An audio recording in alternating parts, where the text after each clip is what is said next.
I had my, I still hear me.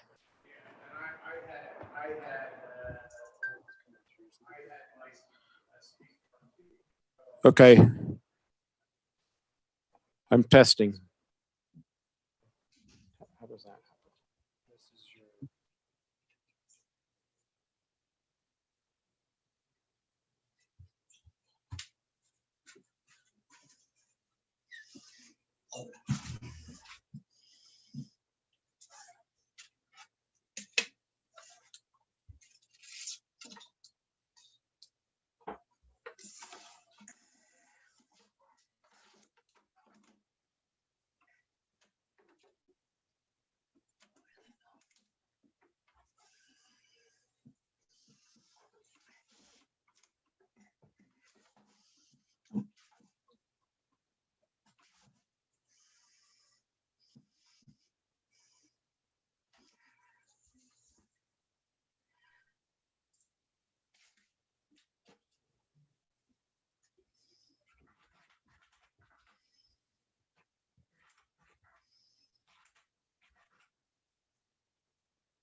Hey, Alan.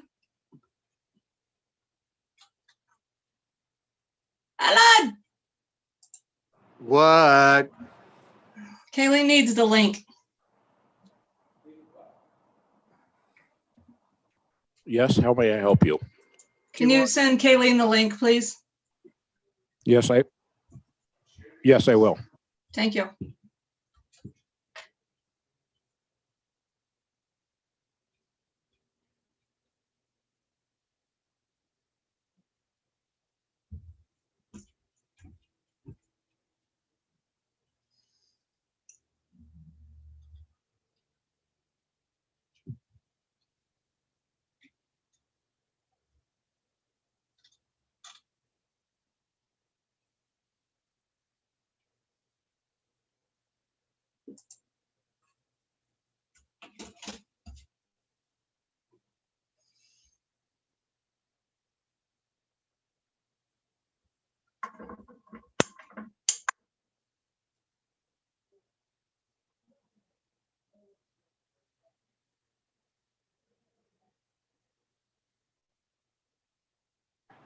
Two minutes. Of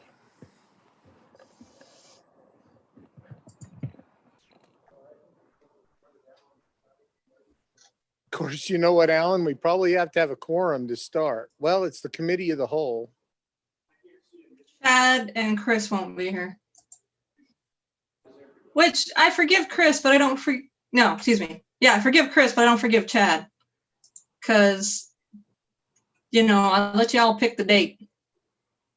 Is Chad not coming? Now he's going to Cedar City, apparently. All I'm saying is I polled everybody. Chris has got a legit excuse. We are recording. Okay. And I think you people know me well enough that I say everything to everybody.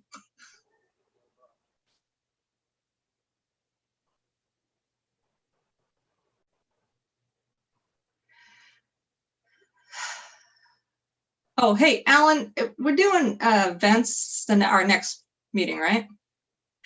Yes, next meeting.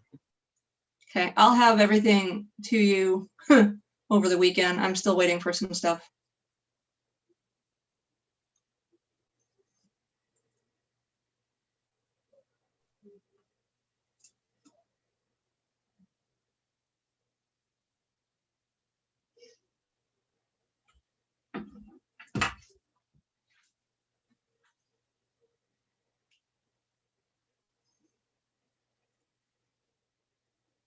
Who is IRW?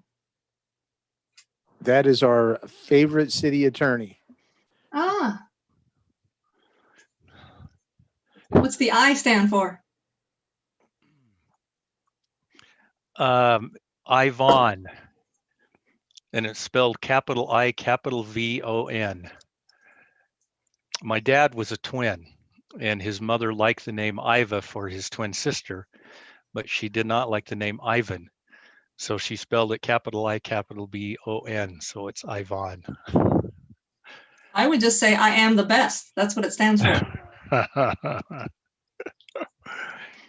Well, when I was younger, Melissa, there were times when maybe I thought that, but the older I've got, the more I realize that is very far from the truth. Bite your tongue.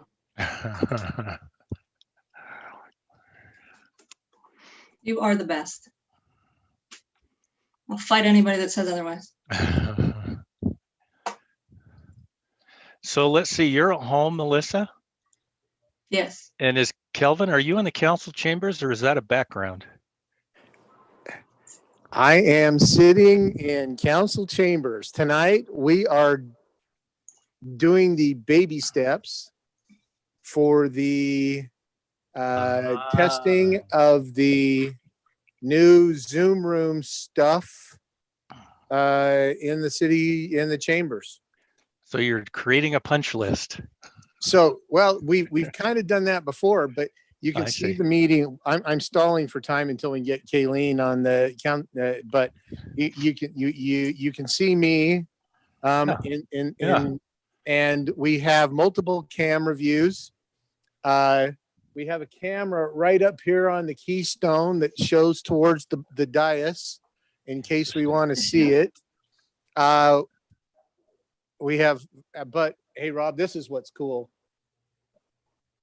Oh, the way it is right now, you can't see it, but we have this monitor to my left that you can annotate on the screen, so you can finger draw, and it's actually pretty cool. Nice. Calvin, don't touch my chair.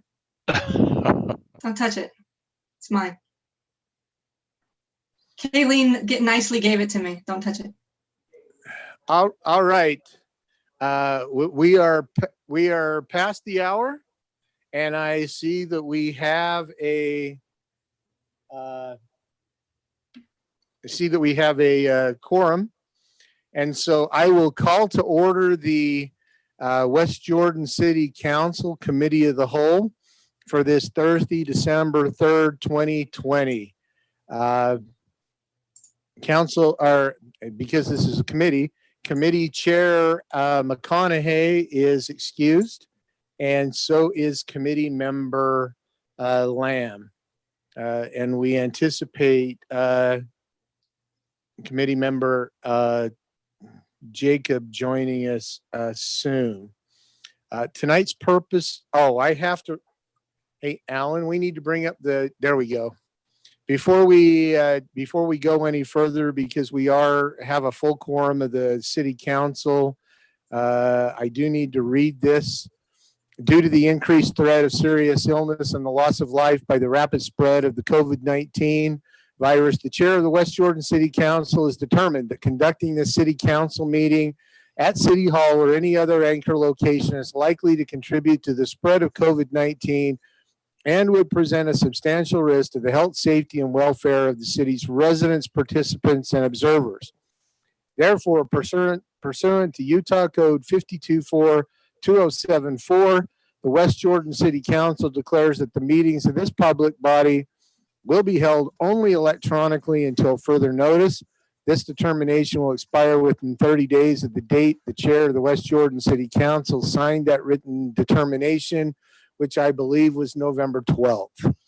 So we are compliant now with the city with the Open Meetings Act, that we're doing this electronically. I see we have all of our panelists and some other attendees. Tonight's primary focus for discussion of the Committee of the Whole is budget guidance for next year. And so I am going to turn the time over to the council's Budget and Audit Committee Chair, Council Member Worthen, who will give us an introduction, and we will proceed from that point. So Melissa, this is all yours. Hi, everyone. So we have been working on some things to present to you for the budget to see what our priorities are as a council. You've gotten some emails, council's gotten some emails from me to talk about those priorities and put those together. So we're gonna have some questions for you. You should have received those questions to think about them prior to this meeting. So Denise obviously is our finance director and she's amazing. So she has a lot of information for us as we walk through these. Last year, or not last year, in January 2020, before, and I will leave out my comment, broke loose. These were our priorities. Community engagement was number 1. Aesthetics was number 2. Long-term plan, more than a year. I believe as we were discussing that, we were talking about the general funds and the CIP fund. Then we talked about communication, regional influence, and economic development. In the new poll that we just did recently that I sent out to, obviously things have changed, but our world has changed. So in November of 2020, more towards the first of the month, I sent you guys and I asked the council what their priorities were, and it turned into employee retention, road maintenance, public safety, the West Side technology and development, reserve levels, that's the general fund and CIP, and then economic development. Next Before slide. you go on any further, Councilmember Whitelock, you have a question? I see your hand raised. but I asked through the chat and they answered it. I just saw initials that I didn't know who it was and wanted to know who was joining as a panelist. So Yeah, that's Rob. I Yeah. will fix that. Thank you. thanks. I am awesome, Rob Wall. So also, as we go through this meeting, we do have a poll that we will be using. So it's Polvy, I guess is how you say it, .com, poll everywhere. You should have gotten a link, council members. Hopefully you have that on your phone so you can click on to that, or I have it on my phone. So you want to be able to use that so we can go through this. We're going to ask several questions. Okay, next slide.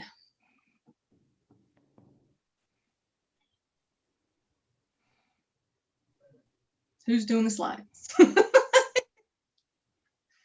Okay, so I'm going to go ahead and turn some time over to Denise, and she's going to explain some backgrounds before we get into some of our questions. Perfect. Thanks, Melissa. So this is a chart that we showed during your council meeting last night, and it's showing you a history of the general fund. A lot of the things that we're going to use in the beginning of this meeting really relate to the general fund because that's where we have really the most influence and in providing services to the residents. So historically, you can see that the city has really, in the general fund, just come in with revenues just below expenditures each year for the last 3 years, 16, 17, and 18. And then in 2019, we had a slight rise in sales tax, which brought in additional revenue and expenditures actually reduced. So we actually had a surplus in June of 2019 of about $1 million, which built up reserves in the general fund.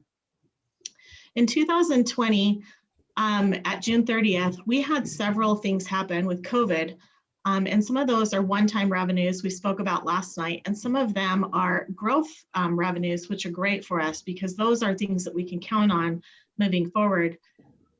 But we ended the year with $62.5 million of revenue, well in excess of any amount of revenue that we've ever received in the past. But we need to be cognizant of this one-time revenue, which is why I put the little note there. 1.7 million of it was federal assistance through the CARES Act grant.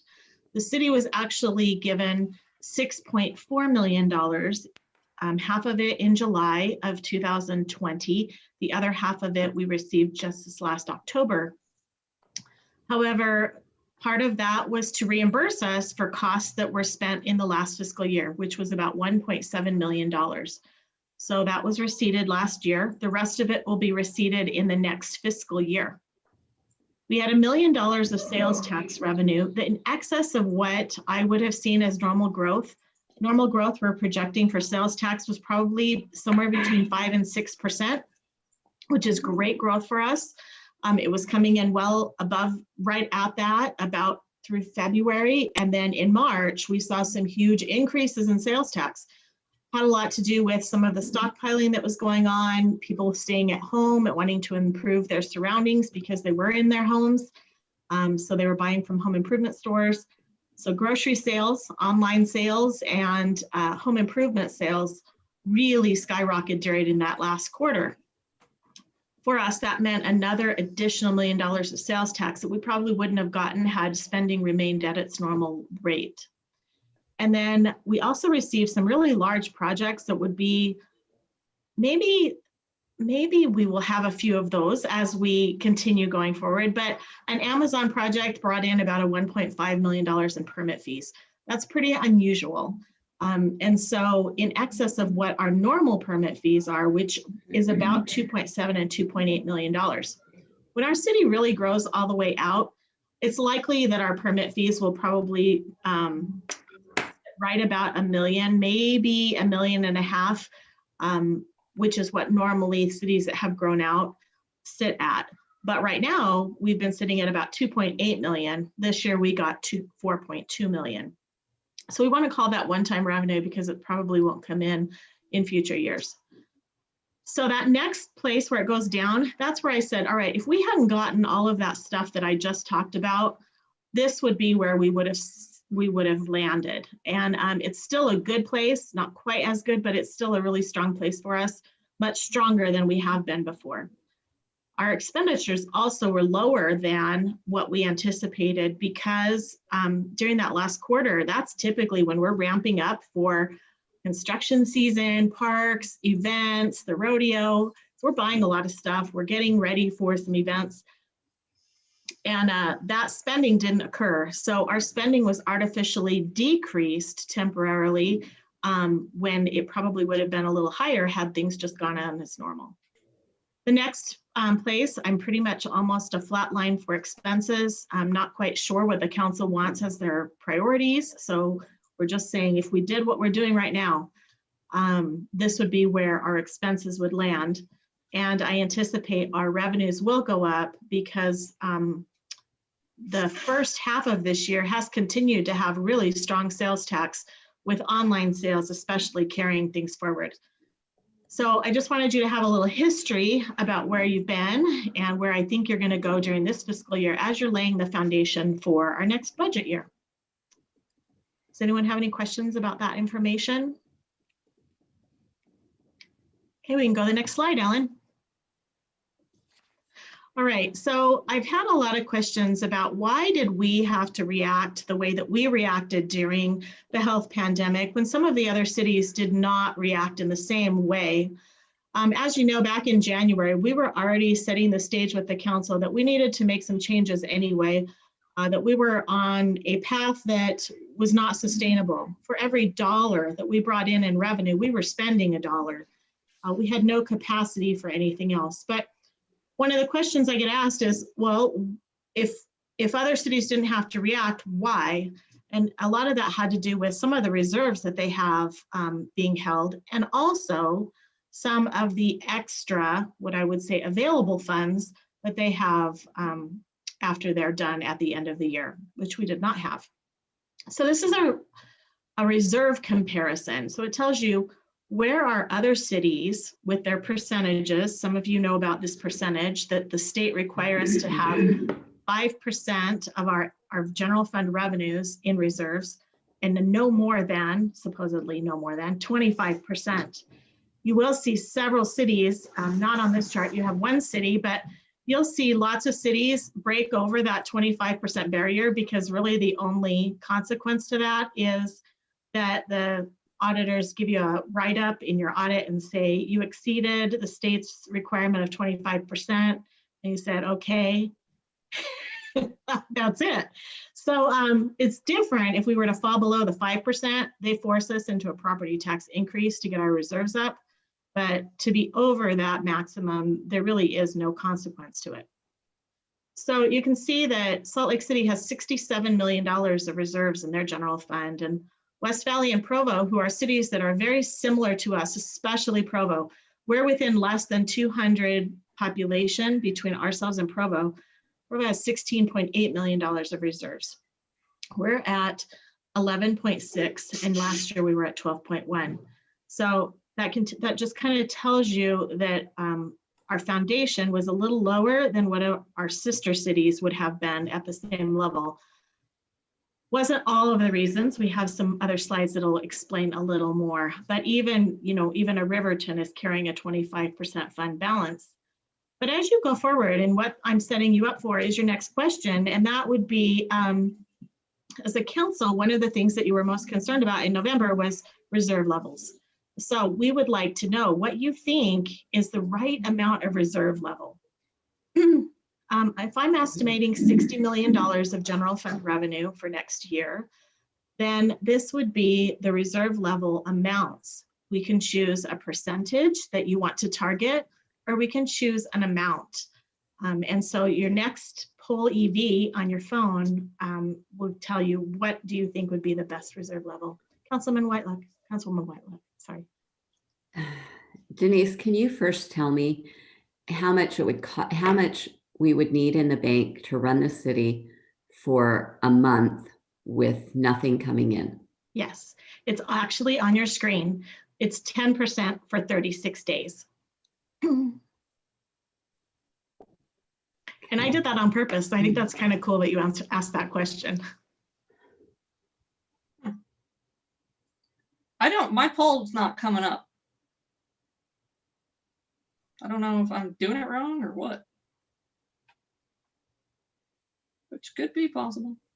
And after it highlights itself, do you have to do anything, or it just submits the answer?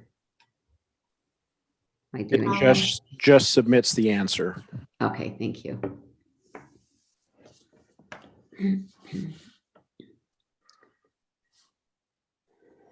$6 million. Wow. So the question, Denise, is, I know that I can tell you you can tell that which one I marked, because we only have one response. We only have that. We don't have anything else in the other spectrum, but it may not be possible to get all the way there in 1 year. And so at least my thought on this one is I want to get to the 25%, but I don't think we have to get there all at once, if that makes sense. Well, I think that helps us in knowing where you want to be, because we're going to be able to accomplish quite a bit in the current fiscal year. We're very grateful for the government's assistance during this health pandemic. A lot of that money is considered one-time money. So when I said we received $6.4 million and 1.7 of that went to last year, that does leave me $4.7 million of additional one-time money this year. It is possible that we say we want to dedicate, because we're already at 11, we want to dedicate that one-time money to just building reserves.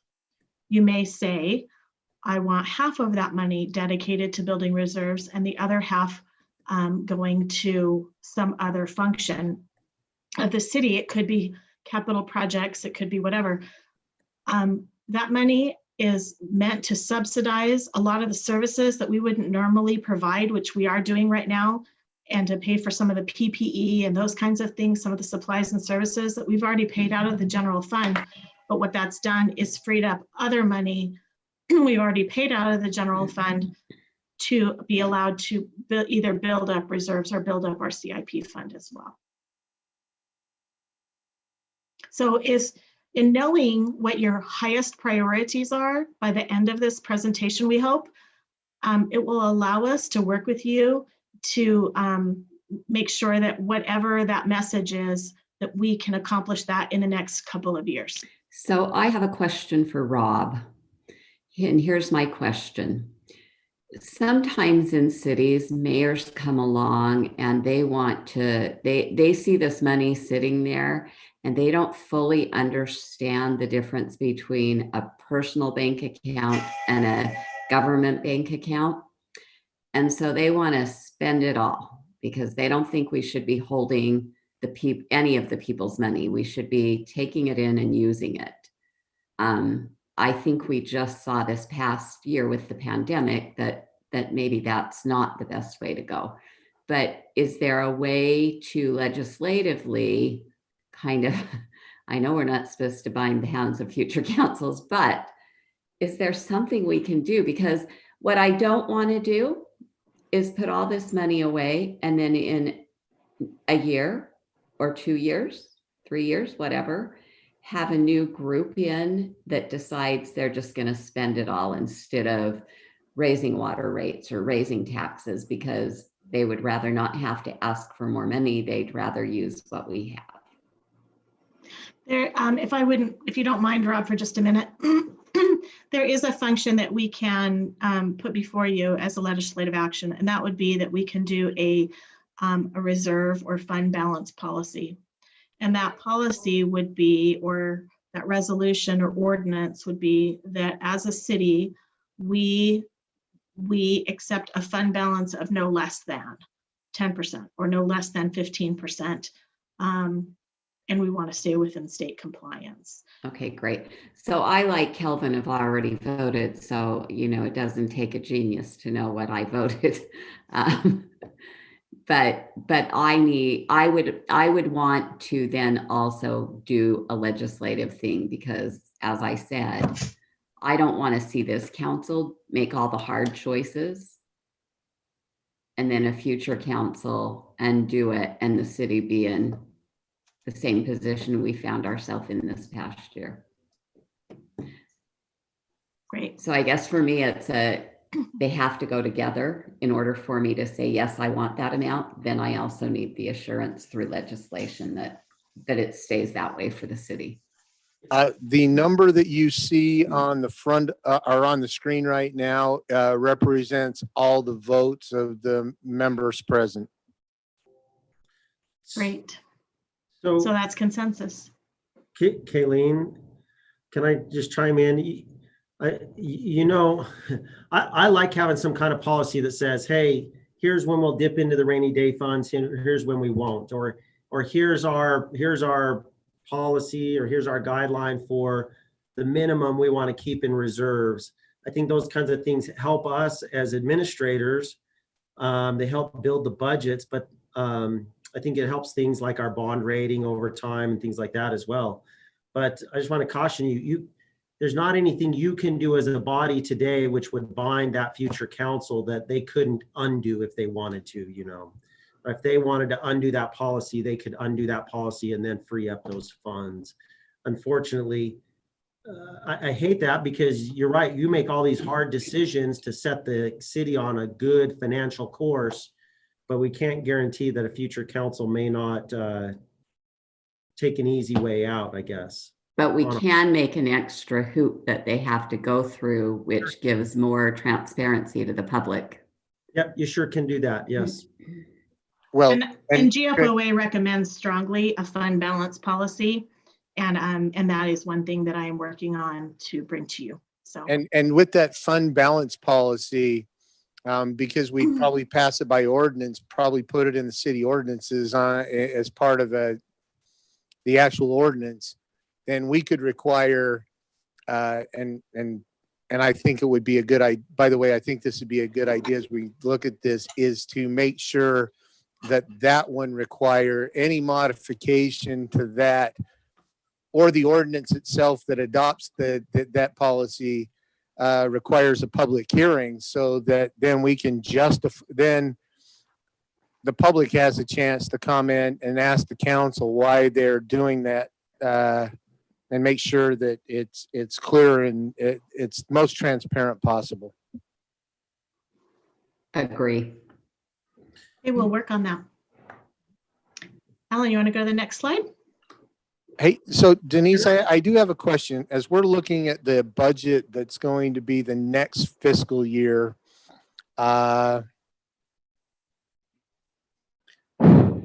we're still gonna have some of the COVID effects. Yes.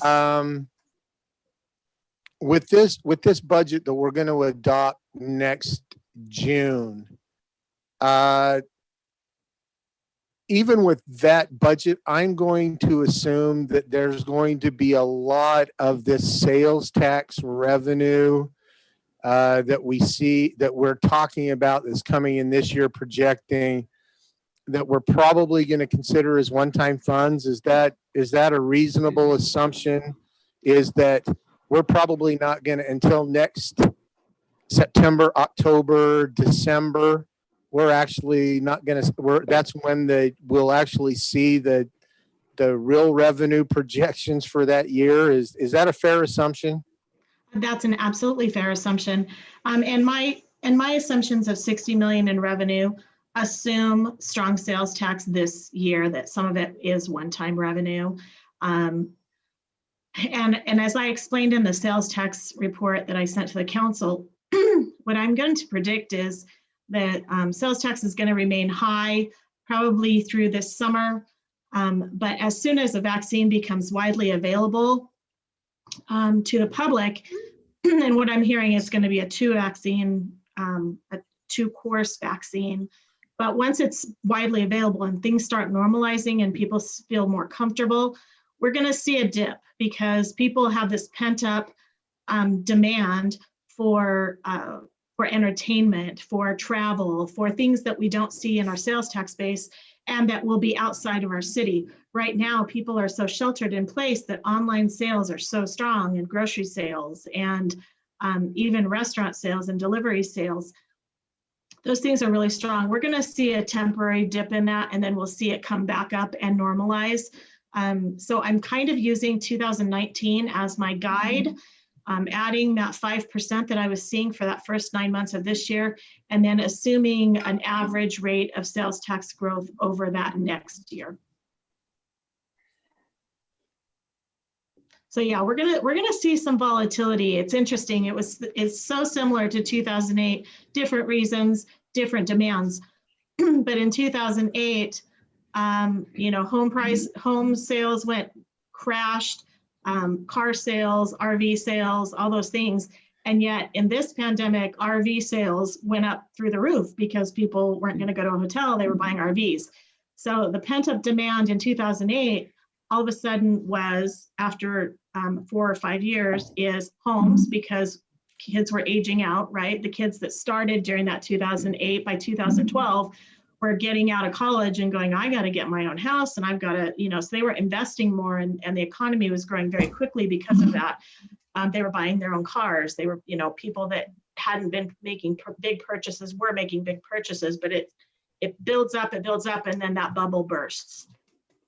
So I think we're going to see that bubble burst pretty quickly, probably for that entertainment piece, which will show us a dip, and then again, it will normalize. So this next slide, oops, backwards one, go back one, Mr. Allen, please. This is showing you again how much of every dollar that was received by a city was spent on government services in the general fund. And then at the end of the year, how much was available for them to transfer to the CIP fund or build their reserves, which explains why you'll see in a few minutes anyway, their CIP funds are very, very strong. Salt Lake City spends 78 cents of every dollar that they bring in on general fund services. That means they have 22 cents of every dollar they bring in that can go to the maintenance of their parks and their roads and their buildings, and to build up reserves or to make some one-time purchases. And why is their water system not taken care of, and they want the state to help? Because the water stands alone. That, we always have to remember. But they can supplement it with their general fund if they wanted to, couldn't they? They cannot. They can only go the other way. A general fund cannot subsidize a utility, but a utility can subsidize the general fund. Okay. Yep. Well, I still don't want to pay for their water system. I would agree. West Valley, 86 cents. So they're pretty strong as well. They've got 14 cents of every dollar available for them to put into CIP. Provo is 92 cents and 8 cents. Orem, 82 cents. These are all cities. Orem, Provo, West Valley are so similar to us as far as their population level and some of their other indicators. So Denise, I could pay for underpasses instead of overpasses. I could pay for aesthetic improvements throughout the city with these funds. Is that correct? 100%. We could Thank have you. done that brick stamp with these funds. Yeah. South Jordan, 88 cents. Riverton, 95 cents. All of them were well under a 95-cent number, right? And some of them well under that. In 2019, we're $1 and we had nothing left. In 2020, we were 89 cents and 11 cents. So I'm kind of doing the happy dance. I'm like, oh, we arrived. And then I went, oh, but some of this is one-time money. So when I adjust that and take out that one-time money, we're at 98 cents and 2 cents, but it's much stronger than we were before. 2% is better than no percent. And then next year, I believe that we will have 6 cents left over. So we'll have 6% of our revenues left over that can go to CIP or to build our reserves, which are some of those decisions that we'll need to make it close to year end. So it's an interesting trend, but we are headed in the right direction. And it's because you had to make some really tough decisions this last year. Last 3 actually, but you know. It's true. I think it all started with that water rate increase. No, it started with the tax increase when Chad and I Oh. joined, and then it was water, and then that. It's been a tough 3 years. But we are headed in the right direction for the general fund. So Ellen, can you go to the next slide, please?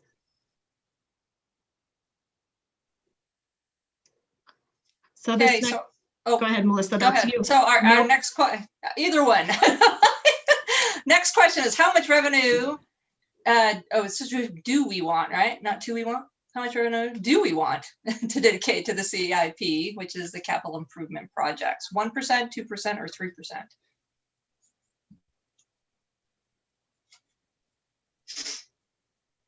Alan, you'll need to let us know when all 4 of them or 5 of them have voted.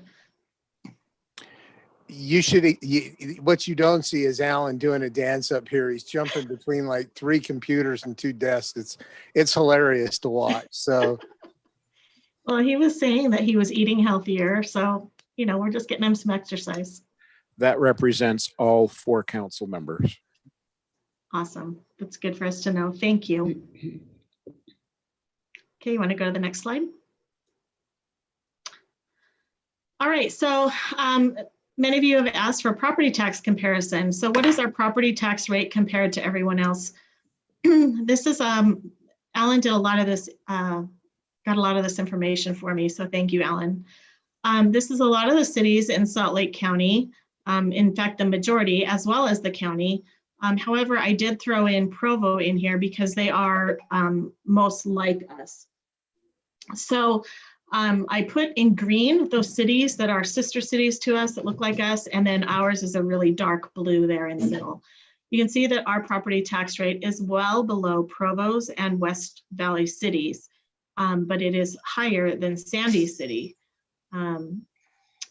They do not rely very much on property tax. They rely heavily on sales tax. Do you know where Ogden would be in here about? I don't know where Ogden is, honestly. Okay. I can, Kayleen, I looked at Ogden, this is probably 5 years ago, 4 years ago, and they were they would have been above us. Would they? Okay. Not quite as high as I recall. They were on the upper end, kind of like West Valley or Salt Lake, but not quite that high. I know this is going to be a dumb question. What's the county for Ogden? Weber. Okay, sorry. I should know better, but. Okay, Remember, one of the things that's a little tricky is residents see the total property tax burden. They don't often distinguish the city property tax burden from The total. mosquito abatement group. Right. Salt Lake City, I remember doing a study once where Salt Lake City's property tax was so high relative to Sandy's. as you can see, but the Sandy property tax payer paid the same amount as Salt Lake City because the school district property tax layered on top of it was just the opposite. The Salt Lake City school property tax was so much lower than the Canyons or the Jordan School District property tax at the time that the total tax bill for an average home in both cities was the same, even though the city portion of that bill was dramatically different. So I Well- just looked up Ogden and they are 0.002651. So they're higher than Provo, but not as high as West Valley. Okay, thank you. Mhm. Well, I'm paying more to the county than I am to the city. Yes, you are. And that Everyone in the bothers city me. is. Should we move out of the county? Well, you know, we could have split the county. I actually saw a stat, by the way, hi, I'm here. Hmm. Hi, I Zach. actually saw a stat that said that Salt Lake County had 3,000 COVID cases on the same day that Utah only had 2,000. So I think some of us aren't in the county, even though, or in the Oh. state. I'm not sure what that is. Anyway, Huh. just throwing that out there. But Denise, I'm going to ask this from a philosophical standpoint. When we look at a city like Sandy, and I don't want to throw our neighbors to the southeast to the southeast under the bus, but isn't that kind of dangerous to rely so heavily on sales tax and so low on the property tax? Oh, that's a very good question. And we've talked about this. The GFOA actually reminds cities on a regular basis that it's best to be a three-legged stool. A third property tax, a third of sales tax, and a third of other fees. It's the best way for you to get a higher bond rating. It's the best way for you to not have a large, if Sandy were to lose Southtown Mall, right? I mean, the brick and mortar stores are changing. Consumer behavior is changing.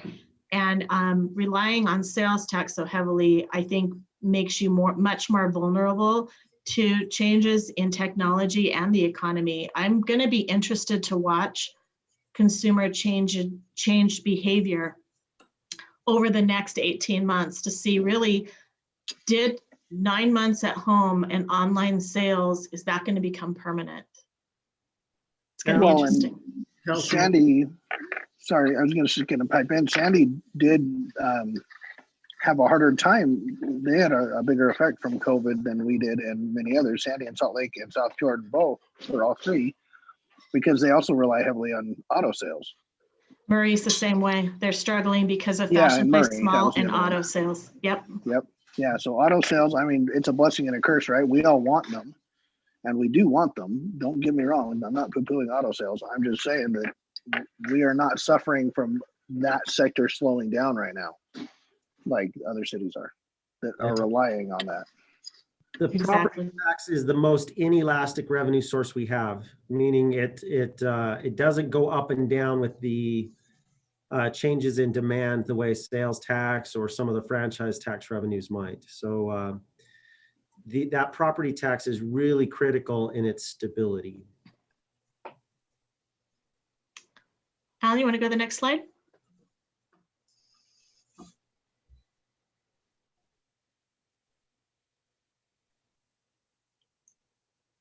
You want me to take this one or? Okay. Does the council support a minimal inflationary property tax increase? 1% equals 153,000. Yes or no? Or more than inflationary and less often? Gosh, this is a loaded question. So I'm gonna, I could support it, but not this year. well, and here's the thing. That, This year 2020 or next year 2021? Well, 2021 is when the tax increase would come up, right? Right. And part of that's a selfish reason, right? If I'm running for reelection, I don't want to be running on I'm raising your property taxes. But the other reason is I just feel like we haven't done it in the past. And this year when people are unemployed and just coming out of this, hopefully coming out of this viral spin. I just don't think it's a good year to initiate it. I think in the future, what I could do is, I hate the way our property tax system is set up, that we get the same dollar amount. We get less actually, because, we get all these new homes, but we don't benefit anything from them, but they cost us more money. So We do I'm in favor of- benefit when new growth happens, that your tax will increase. So that's how we got that extra 700,000. We had growth.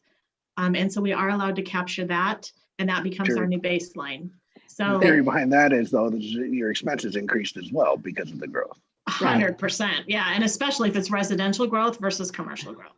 But I'm okay with my property tax, the amount I'm paying to West Jordan, not going down, staying even.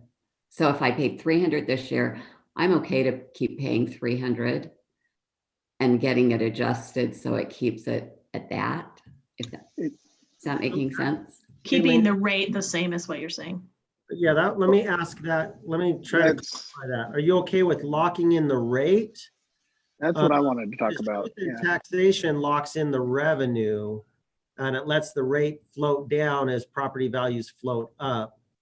But are you saying you're okay with locking a rate?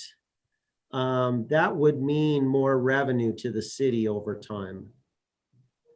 I'm okay with having the resident pay the same amount next year as they paid this year. And that doesn't always happen because we're only asking for $30. So now I have 30 people instead of 15 paying. So now they all pay $1 instead of $2, to put it real basic.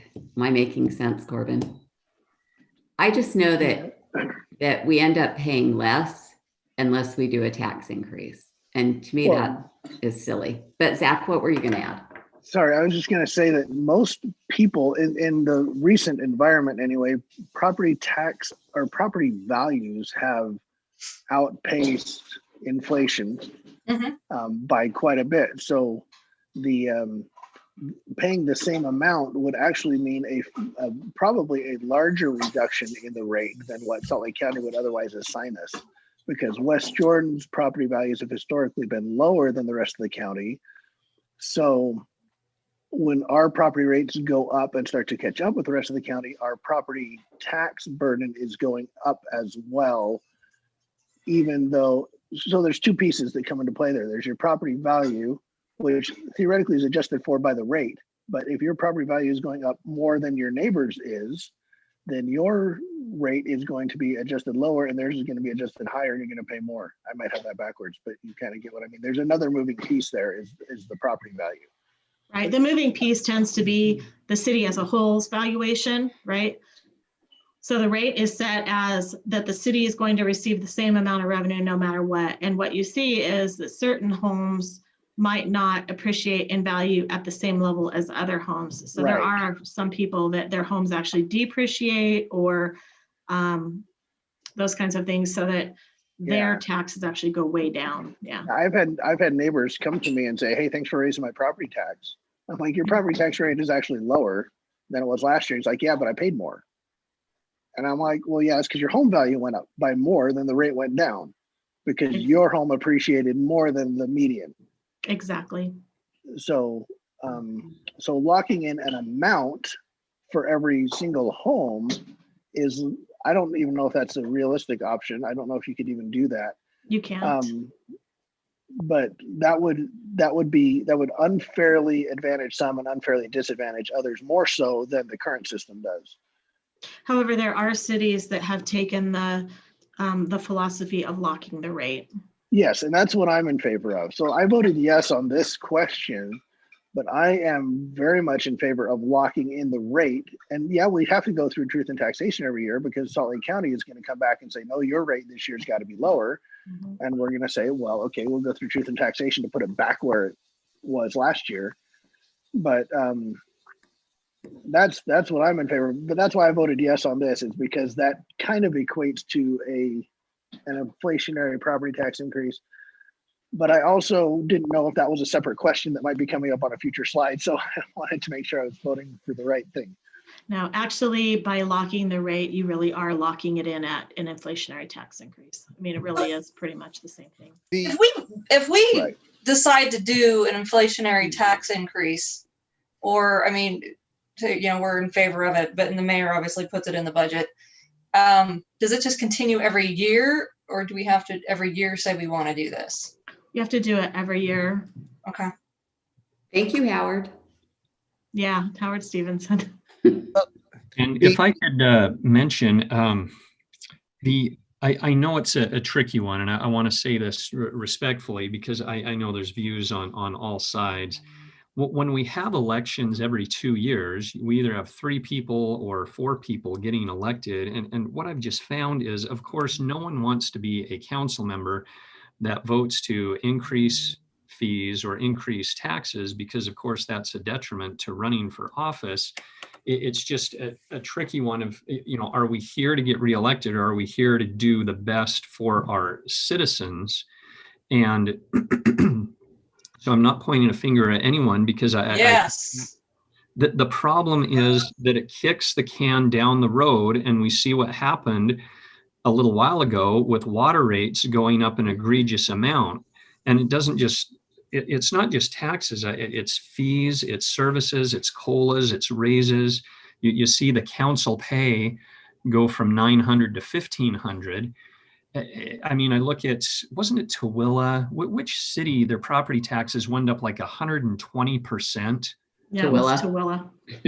Because it's kicking the can down the road, and it does nobody any good. And so perhaps a way that I'm thinking to massage that so that people aren't worried about being elected, but also helping the citizens, if it's locked into an inflationary measure, and we even have perhaps an independent committee that looks at the comparative fee schedules and taxes and compensation for mayor and city council and employees, and they make a recommendation. It's an outside party that's giving us that, similar to having an ethics committee, so that we're not making our own ethics.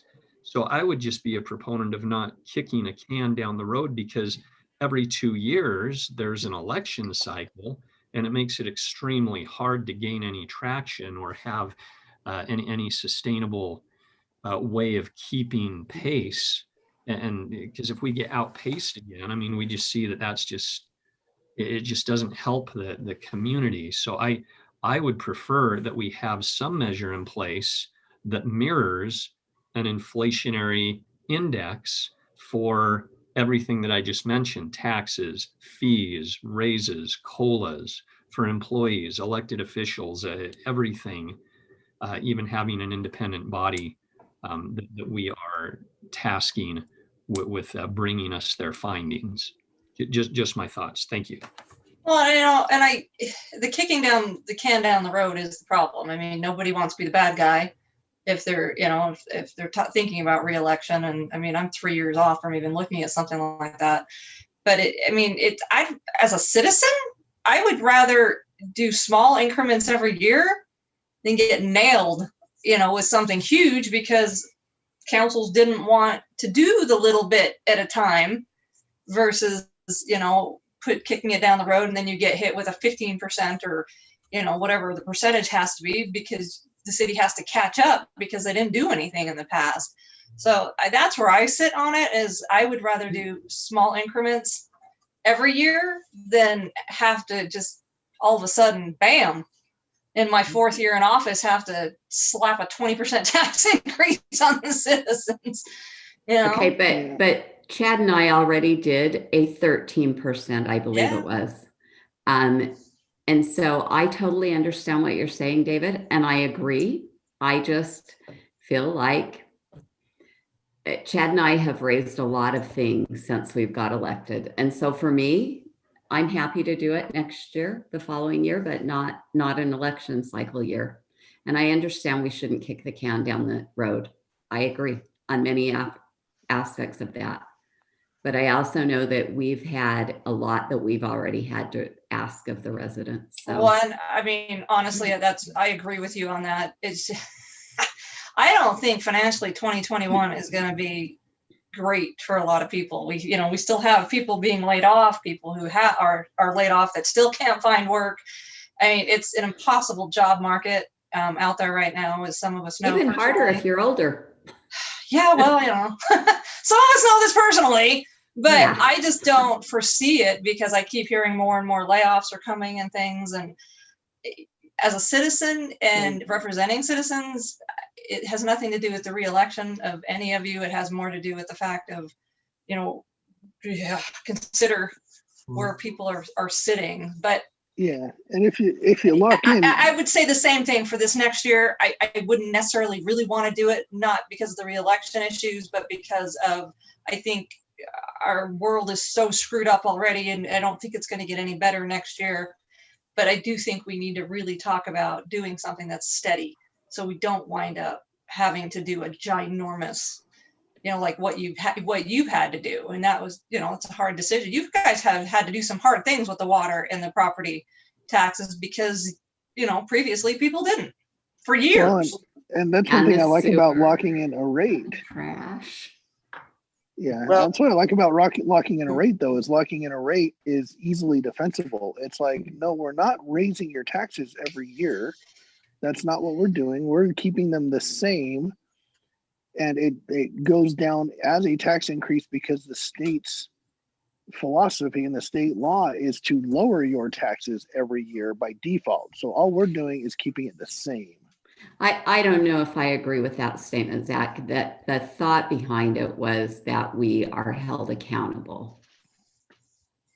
Well, yeah. Howard and I love to spar, but I don't think the reason was to lower it. It was whatever the thought is, that is the effect. That is the effect, and the fact of it is the property tax rate will go down every year. Property values go up. Whether that's what the thinking was or not, whatever the reasoning was behind it is kind of irrelevant for my point. It's designed to lower the rate every year, and all we're doing is saying, no, we're going to keep the rate the same, which means, Mr. Taxpayer, that we have to go through the process of quote unquote raising your rate.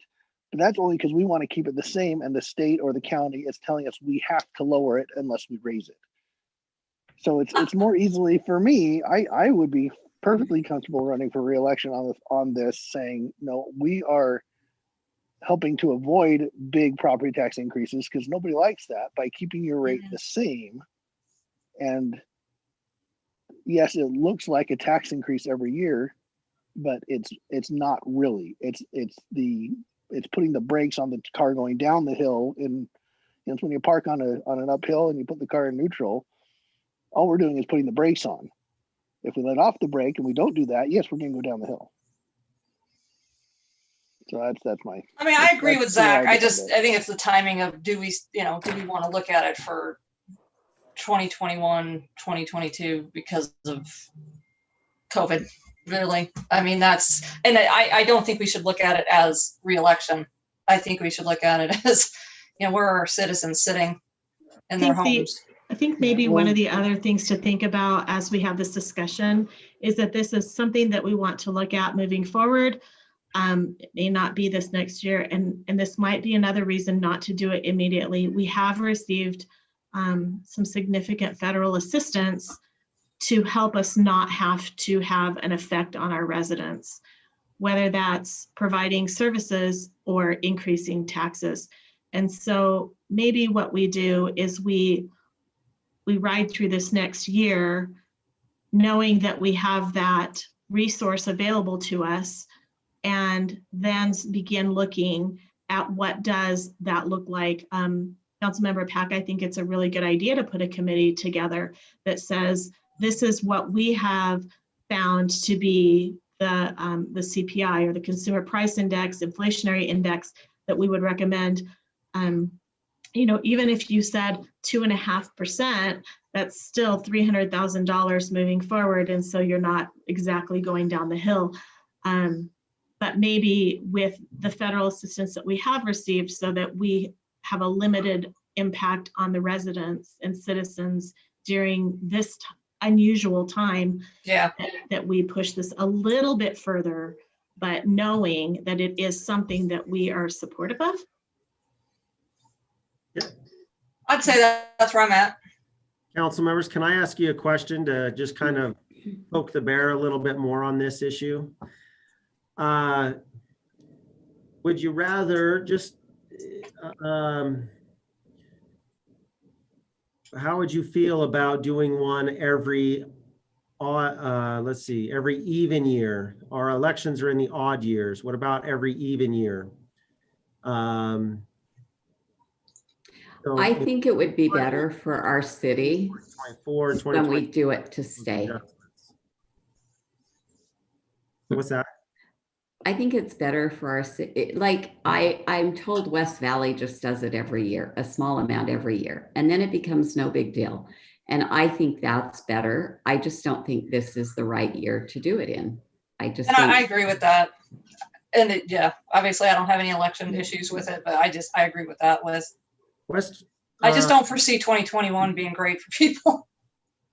do you want to, West Valley, talking to Wayne Pyle a while ago about this, West Valley puts a truth in taxation election notice out there every single year, so their residents get used to it. Mhm. Yeah. They don't adopt the increase every single year. How would you feel about putting out a truth in taxation notice this year if you're not going to adopt the increase? I wouldn't be in favor of that. But I why just would we do think that? it's not the right year. I just think there's just been too much. The question is though, will it ever be the right year, or will there always be, I mean, granted, okay, I understand this year, next year is substantially different than normal. God, I years, hope right? so. But I know we won't always have a pandemic, but won't we kind of always have something? You know, there will be a recession here, there will be a unemployment rate there or something, you know, I mean, there may always be something. For those But of you if we that get- went through the tax increase, the time in 2018, when you heard from residents, the tax increases I've done with a couple cities before, what ended up happening is they were larger ones because of this exact reason, right? You put it off for a long time and then it needs to be a 15% or whatever it is. But it's interesting because during an election, it comes back to bite you. I won't lie, it does. People run on a platform, I will never raise your taxes, without enough information to know that might not be a feasible promise. But on the other side, when your residents have that larger property tax increase over and over, you probably hear the same thing. They all say, couldn't you have done this a little bit at a time? Did you hear that, or was that not what you heard? I I didn't heard hear it, that. but I think I was once saying it when I heard it. So you heard yourself. Part of the, I mean, yeah, I think wasn't the main issue is that it's raising how much people open their bill and it's, you know, hundreds of dollars more or a significant percentage more. So I think wasn't that the main problem why it's in the media and why we get irate residents is because it is so much. So, right, if it's just incremental, you know, all of your utilities, your gas, your electricity, everything, even gas you put in your car, I mean, grocery store, everything goes up. And people seem to accept that, except for the city. David, look at our water. No, but if it's done a little bit at a time, I would assume, you know what happens when you assume. It's just that when it jumps such a dramatic amount, wasn't that the big, huge issue?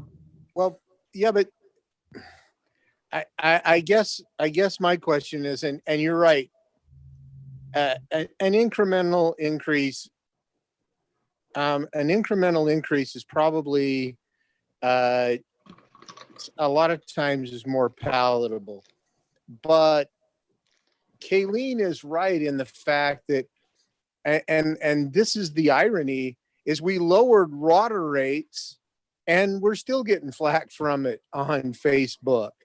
And to me, that's the irony. And it's not because we raised the water rates, because we lowered them. it's because 2019 and 2020 had different weather patterns and some other issues. And so now we're getting blamed for increased water bills that have nothing to do with us.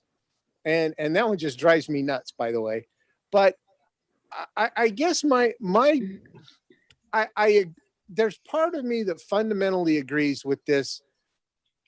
If we set a property tax rate at, let's say, at the 19 mills, what are we at, 18.7 or something like that?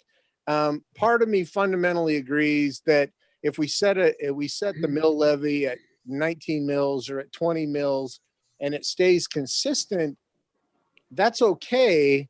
But what I'm concerned about is what happens when the property valuation substantially exceeds the inflationary rate. And so what you've got is an elderly person whose house valuation went up massively. The mill levy stays the same, but what happens then is if that exceeded the inflationary rate, then any cost of living increase that they got in Social Security or in their retirement is eaten up by other stuff. And then the property tax rate exceeds that by a substantial amount. You know, if property taxes increased 10%, but the inflation was only 2.5, how does somebody who is struggling to pay that break even or get ahead? And that's my concern. That's my concern because fundamentally setting a mill levy and keeping the same mill levy seems like some good public policy, except it seems like that if the property value exceeds the inflationary rate, it creates a hardship for a couple of sectors of society. And honestly, it's a couple of the sectors would be the elderly, but I also think it would in a lot of ways, if there's income property that tends to be rented out to lower income people, that landlord is going to pass that substantial rate increase onto the rent. And how does that affect them too? And so I do have that concern in the back of my mind. And so that's why, and I agree that this next year, the 2021 budget is still a squirrely year. We're still trying to figure out, we're going to have COVID money. We're going to have weird sales tax revenues. The budget is so unstable, and maybe a property tax would help increase the stability of that. But it's not something, given the uncertainties of all of our residents, that I think I'd want to deal with in 2021. So those are my thoughts. So why don't we change the question a little bit? You could clear your responses out, and the question would be, does the council support a minimal inflationary property tax increase of 1% for this next fiscal year? I mean, is it, instead of, do you support doing it this year, or would you rather put it off to the following year? So yes, you would support it for this upcoming year, or no? So to kind of change the question, and you can do it in the polls if you clear out your. Yeah, it'll take me a minute to reconfigure that in Poll EV. If you hit clear, if you clear out your last response, you can change your. And then just revote. Just revote. Before you do that, I just have two pieces of information I want to share with the council. Number one is the years that West Jordan had a property tax increase was 2012 and 2018. And that's a difference of 6 years. The property tax increase in 2018 was 18%. You divide those two numbers, you get 3%, which is basically the cost of inflation. The other one that did get news coverage was Tooele, and I believe it was Tooele City, not Tooele County. And they had an increase in property tax that was in excess of double. It was up 113%. And the last time they had done a tax increase prior to 2018 was 39 years prior. Whoa. I did a calculation, and that is 2.9% a year. So that same effect would have happened. So by delaying it this year, the potential exists that you will have to go higher the following year.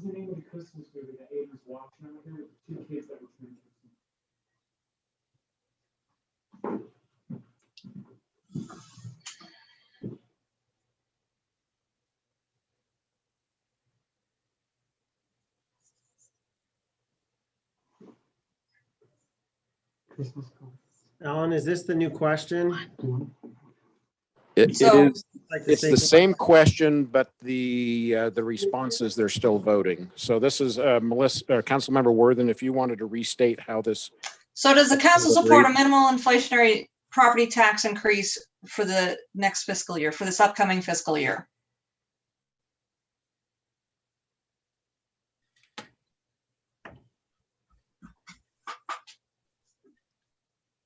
So, Okay. council, can I restate to make sure I'm kind of reading the responses from these two questions? What I'm seeing is there's more support for this philosophically, generally, just not next year. Is that the main takeaway, right? Yep. I'm seeing you. Well, for one of the five of us, yes. This Because that's what represents all changed. five. But Right, yeah, the two were in favor one before, of or the three were in five favor have to before. swing it from a majority one direction to a majority the other. You're right, Zach. And we are missing two council members, so I mean, it's, Which could also swing it back the other way. yeah. Yep. Okay, thank you. So I would say this one is inconclusive. Inconclusive. Alan, you want to go to the next slide? So general funds questions. Are we interested in discussing a 5%, and are we interested in discussing the 5% utility transfer? So this is just, obviously we did this. So we had one of the council members brought up that they absolutely did not like it. Do we want to discuss it, or do we want to just let it lie? Is really the question. Well, this seemed like it was another issue. Thankfully, we received enough revenue that we were able to use, one area to pay for another, but then that opened another can of worms. And so anything that we can do to make it policy instead of politics, I'd be in favor of.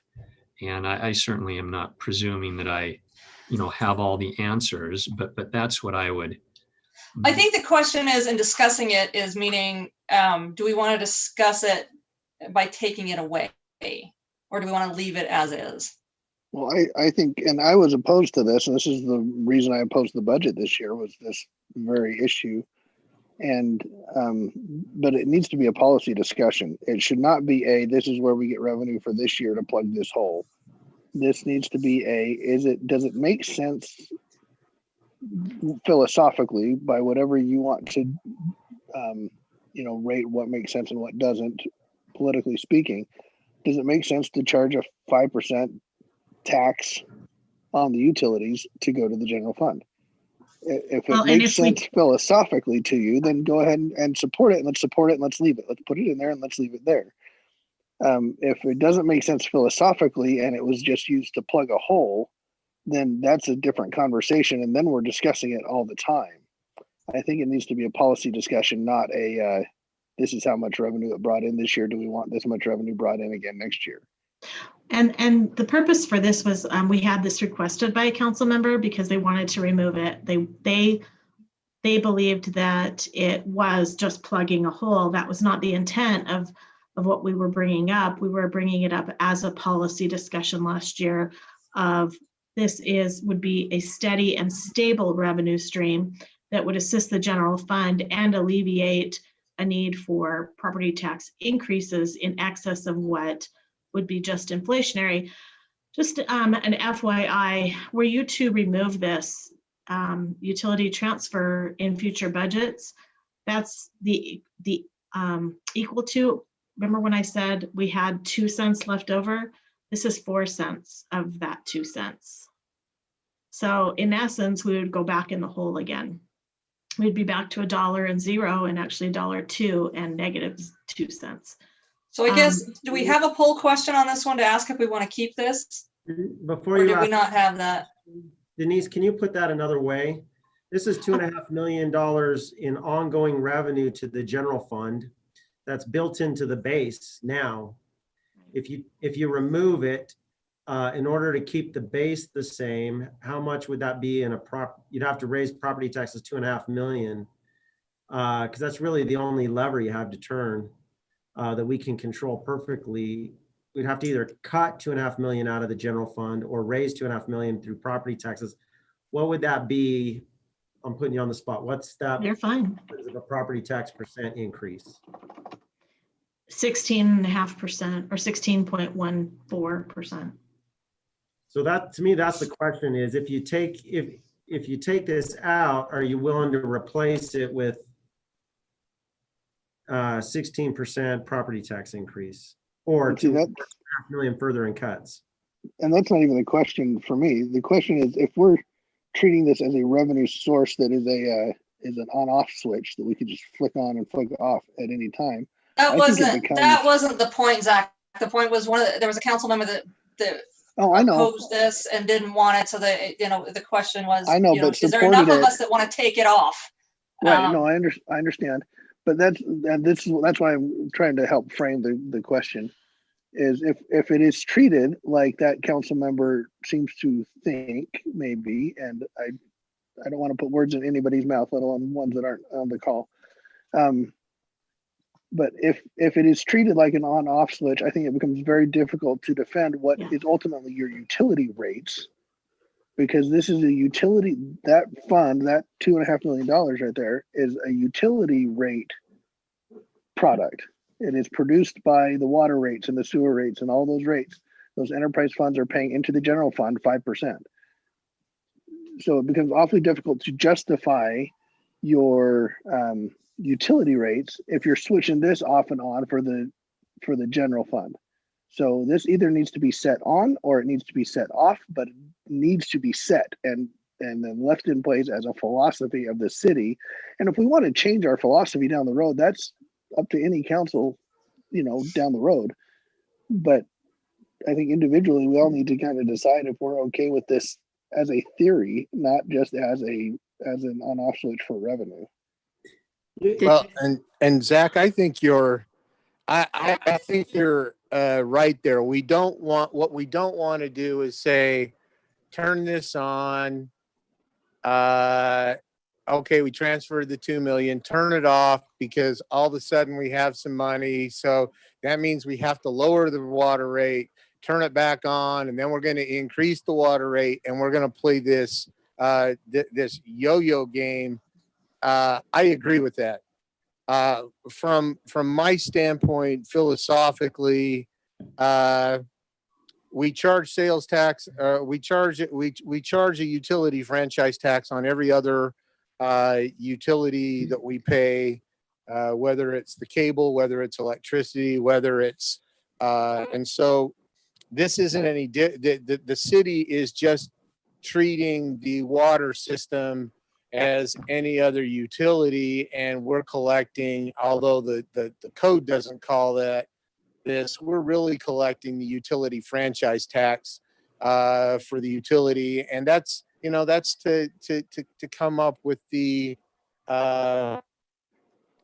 use of the right of way and those kind of things, and the use of the roads that everybody, that the utility companies use. And you heard my question last night when we're talking about Kearns Improvement District, and we have water systems that are running under our streets, but they're using our streets constantly for water, or to deliver water. And our right of way, is it fundamentally an issue that even Kearns Improvement District should be paying this utility transfer for the residents that are in West Jordan City? And my response to that is, yeah, I think so. It's the use of city infrastructure to provide some sort of utility. So philosophically, I 100% agree with it. But I also agree with you is that this isn't the thing that we can just play ping pong with and go back and forth. That would be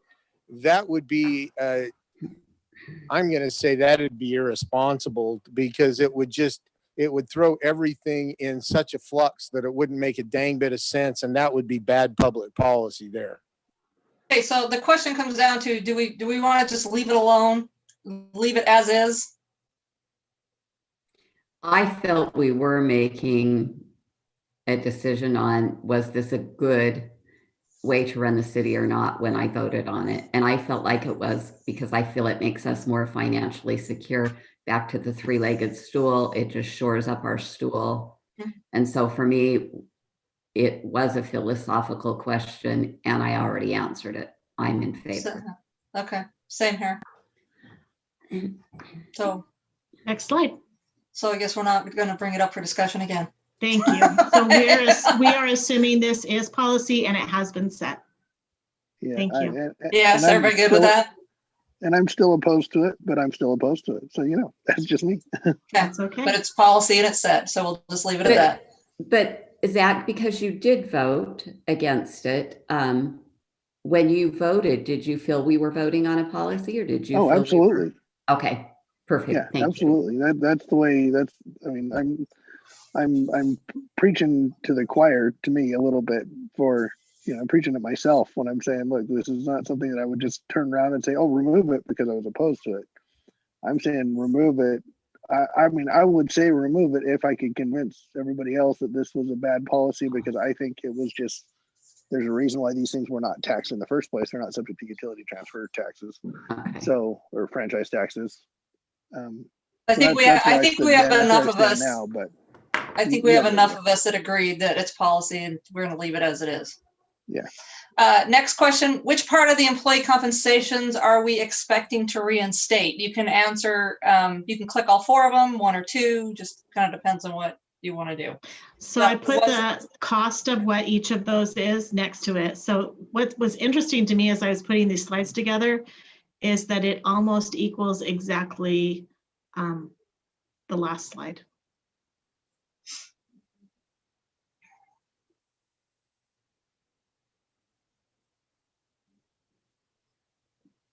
Hey, Denise, can you explain the sick leave buyout? Is this if they can just actually ask for 3 days of sick leave that they build up to be cashed out? And so this is, actually love this one. Not so much as an employee, but as your finance director. The reason is because it reduces our long-term liability. So sick leave builds up and builds up and builds up, or you have employees that use every single solitary day of it. And when you have the employee that uses every single solitary day of it because they see it as personal time off, it makes providing the service much more difficult because we are so lean everywhere. What this does is it incentivizes employees not to continue to use all of their sick days every year. So in November, we did not fund it this year, but in the past, in November, we allow employees to buy, we will buy out from them if they want, up to 25% of whatever days they have not used for the year. So they're given 12 sick days a year. They didn't use any sick days, then they can get up to 3 days bought out in November. And then the other 9 just stay in their bank. If they use 6 days and they have 6 days left, they can get up to 2 day or 1.5 day bought out. So it's really an incentive for employees not to use their sick leave, not to call out. And then they receive that extra incentive, and it reduces the city's long-term liability for sick leave that builds up. Because as you know, when you start your career, you're earning less. And so your sick leave value is less. So if we're buying out less and not allowing it to keep gaining in value as the employee continues to grow in their career, we keep the city's liability down as well. Thank you, Denise. Similarly, could you please explain everything that's contained in Career Ladder? Is that training, seminars? I mean, I understand merit and steps and cost and COLAs and sick leave, but what is comprehensive in Career Ladder, please? Thank you. So Career Ladder are opportunities for employees to develop themselves and to reach certain steps. So let's use a water maintenance technician. They start out as a utility technician. They gain certain certifications and go through classes and training. And if after they've been with the city for about they have to have at least a year, they can move in up to Water Tech 1. And then once they get more certifications and up to 3 years, they can get to a Water Tech 2. They have to have years of experience, education, and certifications on those career ladders. We have career ladders for a lot of public works positions. We have career ladders in the courts for the clerk positions. We have career ladders for police officers.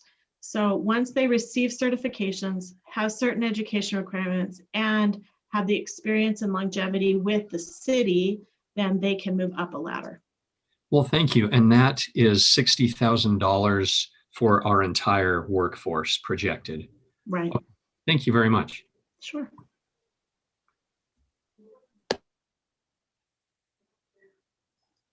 Okay, Alan, I think we're done. Everybody on there? Yes, that should be everyone. Okay. Can I get some clarification on this? So of the five, there's only one that voted to do the merit raises on this. Is that what you're saying? I'm not understanding these percentages. Sorry, because Me neither. yeah, these percentages are. Yeah, I mean, it should have been like one person voted for this too. Can you tell us that, Alan? One, Like, There are 14. number would be 20%. There are 14 responses recorded on this, but because it's anonymous, and I'm on two different computers, I need to see if I can. So if there are 14 responses, each response is 7% roughly. I think this poll is set up incorrectly. It is Well, confusing. look at it this way. Merit Steps has got 1 response. Career Ladder has 4. Sick Leave has 4, and Cost of Living has 5. The way this poll is set up, the way we voted, is that we had 4 votes for the 4 things, and we could actually weight a vote if we thought one was more important. So for example, I voted for one thing twice and voted for 2 things once. So it's kind of a weighted vote on which ones we'd rather see. We had 4 choices. You didn't have Chicago to vote for style. one, you did for others. It's an exercise in You ranked voted for something twice? It's ranked choice voting. I'll leave that comment. It's ranked choice voting. Well, Not it could to be do one that, thing, but Calvin. it wasn't set up that way either. You vote for one once, and then you move along. Vote early, vote often. Exactly. Well, So the way the polls are showing, it's kind of a proportionate weights and ranks, but it's not 36% of you support cost of living adjustments. It's No, Right. it's 36% of the responses went to that category is what it is. Could we perhaps set this up as 4 different questions? Who supports I don't merits think that's how everyone understood it. cost of living? We can just set it up as 4 different questions, perhaps. Well, honestly, I think that what is to me is what's probably more obvious is that it wasn't a majority of the votes. Obviously, a third of the votes were cost of living, and that seems like that's where we're drifting. It also seems like the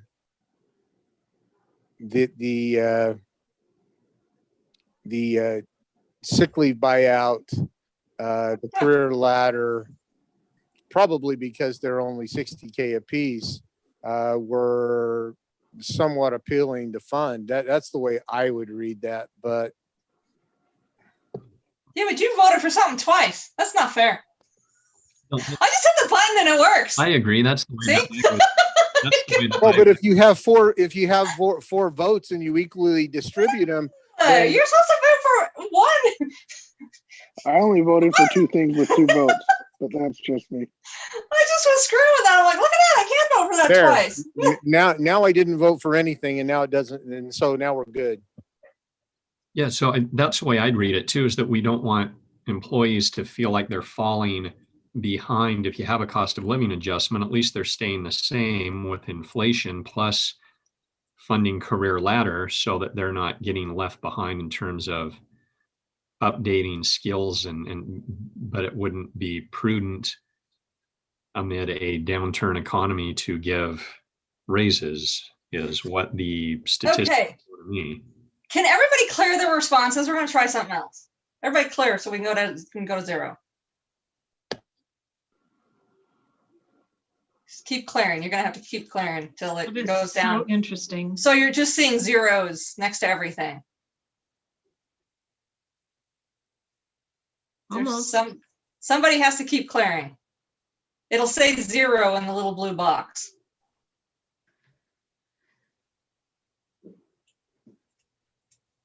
Whose technology? It's me. I can't find the window that I have this web page open in. Hang on a second. Somebody go. Too many tabs open on my browser. Hang on. So I wonder which two Zach voted for. So much for I don't anonymity. know. But it does say on the poll you can vote 4 times. It doesn't say how you vote 4 times. That was not the intent, Kelvin. He's always He watches the cheating news system. too much. Corbin, I felt like Come on, you Zach. were trying to ascertain more information for us. Was there something you were trying to figure out from us? I think I understand where Corbin's at. I'm a little surprised with merit and steps.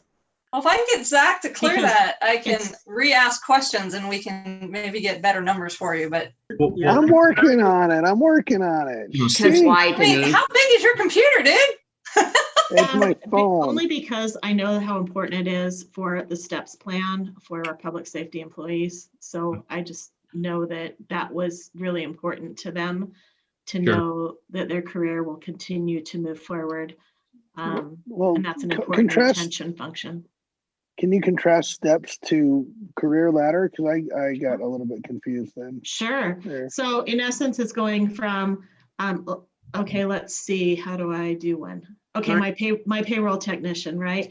They are at a certain grade and there's 14 steps. So if they were to stay in that same job for 14 years, they would just kind of move through out as long as they're performing, right? As long as they got at least you're doing good in your job, in your performance plan, you move up the range. So in essence, if your first year you're earning $15 an hour and the next year you earn $15.50 and then $16.50. So you're moving up that range.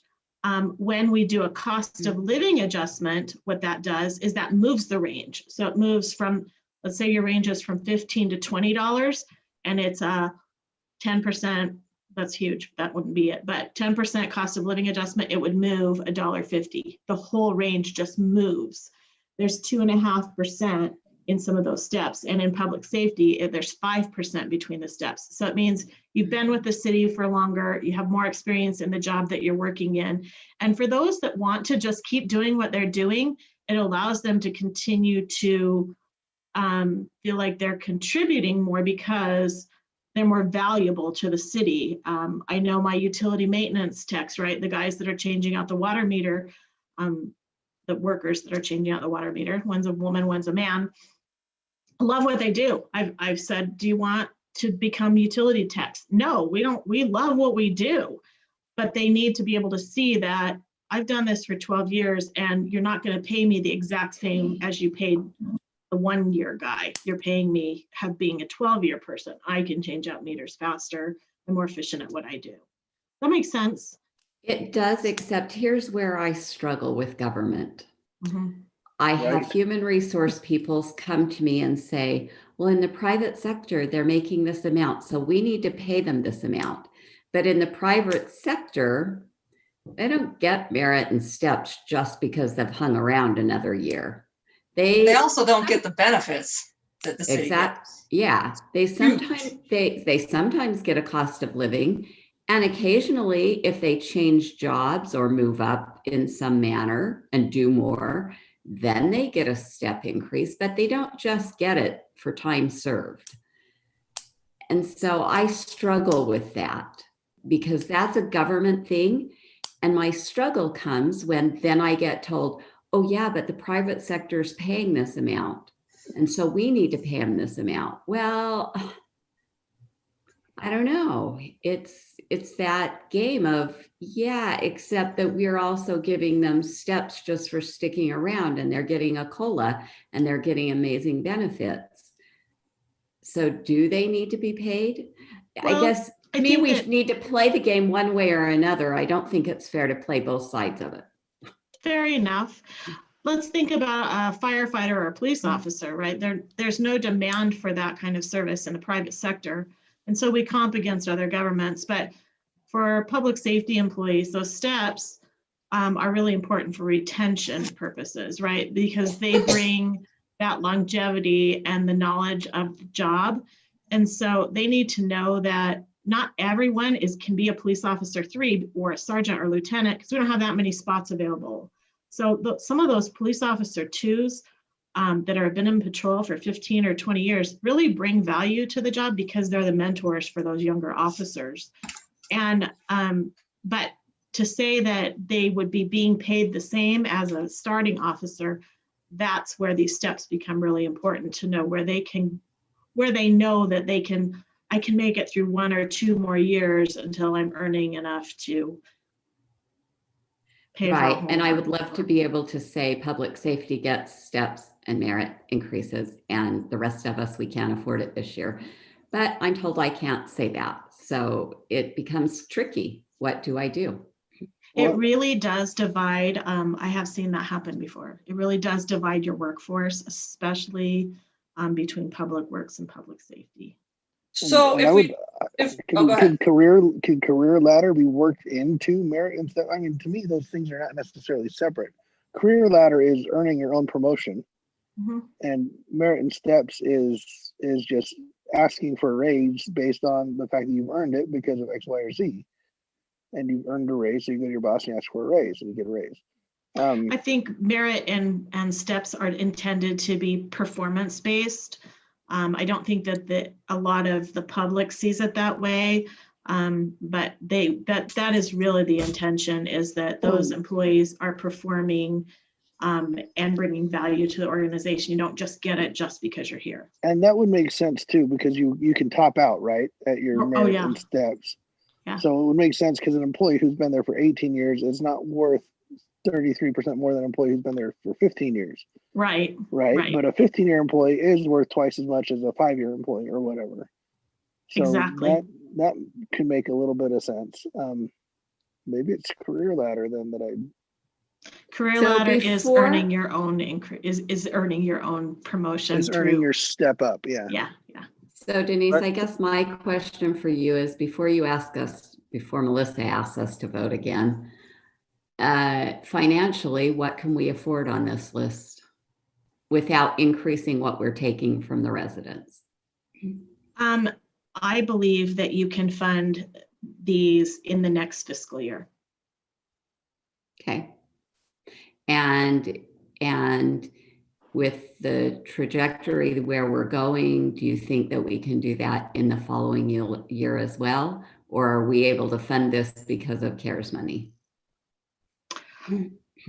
I believe right now. And I know you don't have a crystal ball, but you're pretty wise. This is about 4% of our budget, right? So of our total budget, we have a $60 million revenue budget. This is 4% every year. Will we grow our revenues 4% every year? That's hard for me to say. Even with a 6% sales tax increase, this would be hard to sustain year after year. The benefit of this is you have employee retention, which actually saves you money versus hiring and trying to get new employees and the risk, especially in public safety, of having all new employees. I strongly recommend a strong merit and steps program, a cost of living adjustment that is within a reasonable CPI, which I would never bring you anything but that. And I am not sure, shouldn't even say this out loud because I have to go back to work every day, but I'm not sure about career ladder, quite honestly, because I agree, Zach, that it is a way to earn your own raise, and I'm not sure about that one. But I have seen benefits of it, so I shouldn't say discount it. And it doesn't have a ton of cost to the city upfront for an employee to really try and improve themselves. I think there's some real benefit. That's $60,000 spread out among how many employees again, just to double check the math? Yeah, you know what? We typically have about 30 employees come in. They're not huge raises. They're like $1,000 or $1,500 maybe. On the career ladder, the career ladder training, how many employees take advantage of that? Because you're right, it is a nice perk. And as Councilmember Whitelock mentioned, gosh, you're getting a COLA and a raise and your training paid for and sick leave. And but of course, your overall take-home pay is lower than a private sector, but then you have a little bit safer employment because of that.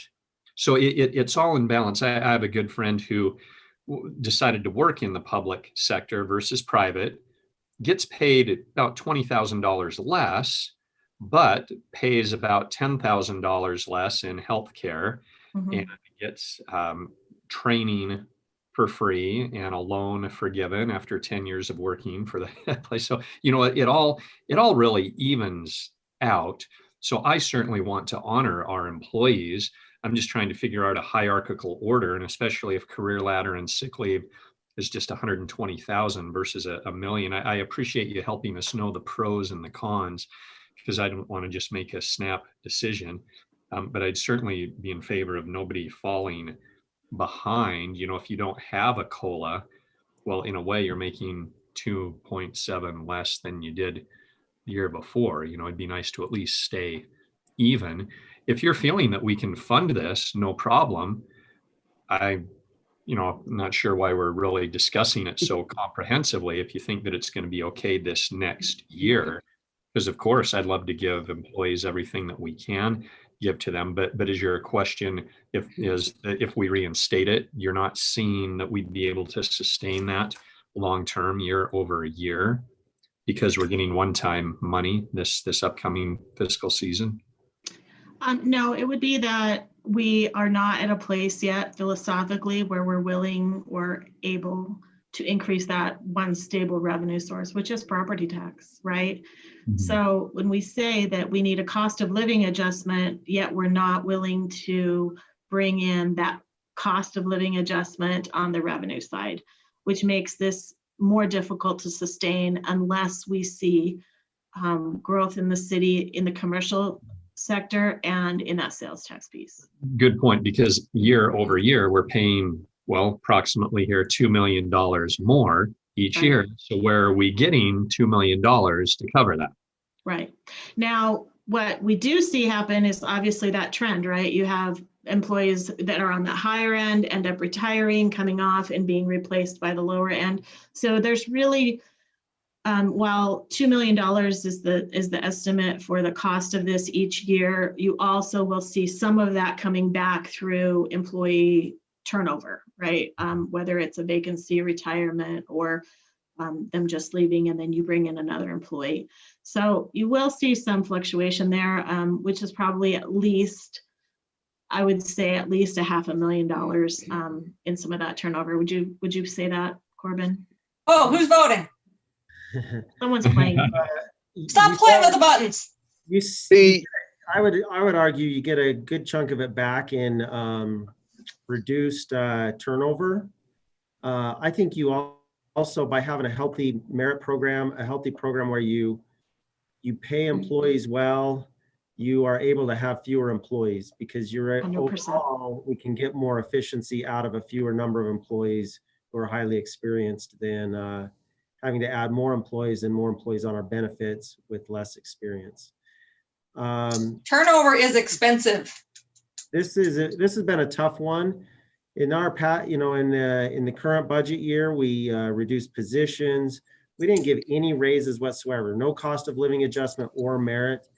Going into COVID, we thought that would be the case with our sister cities as well.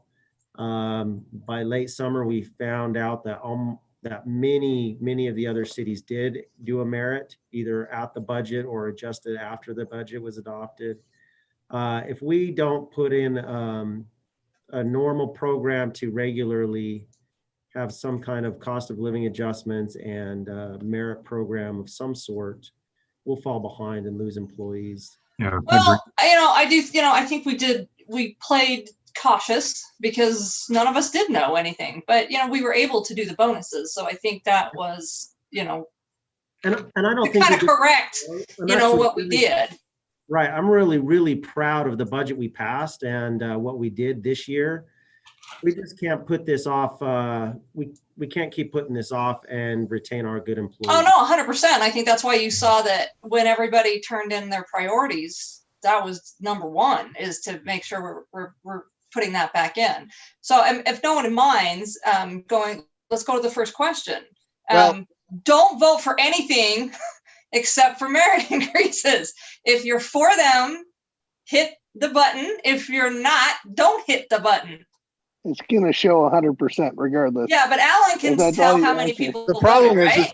it's not going to give you any number.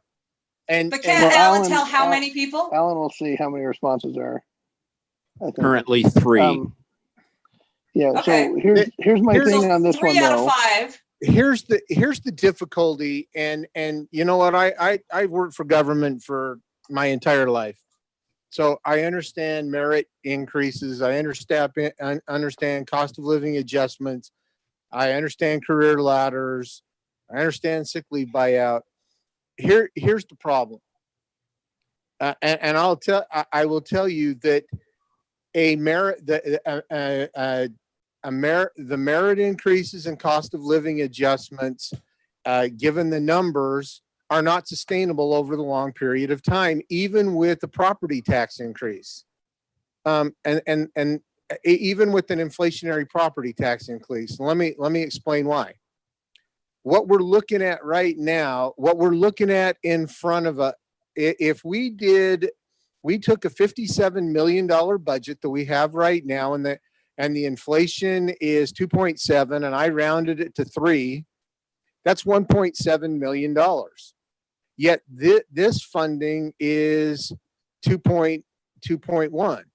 So we're $500,000 short, and that assumes that we're going to have at least a 4% increase in revenue.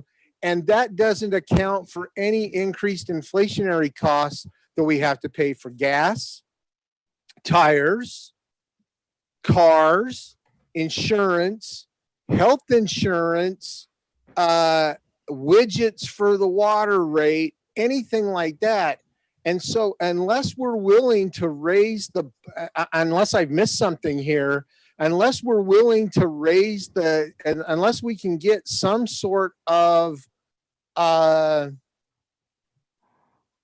funding model that gets us 8 or 10% a year, inflation is unsustainable. That just a standard inflationary rate is unsustainable.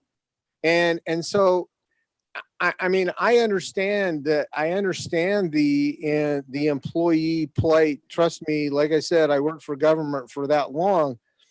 For my entire career, I'm just trying to figure out how we would balance pay raises that exceed the inflationary rate, like this one does, by a bunch of percentage, and then how do we deal with the rest of the inflationary rate? I mean, if we want to, what we're talking about here, right now, our budgets, I'm going to plug in the numbers. Right now, we're talking about, we have about a $57 million budget.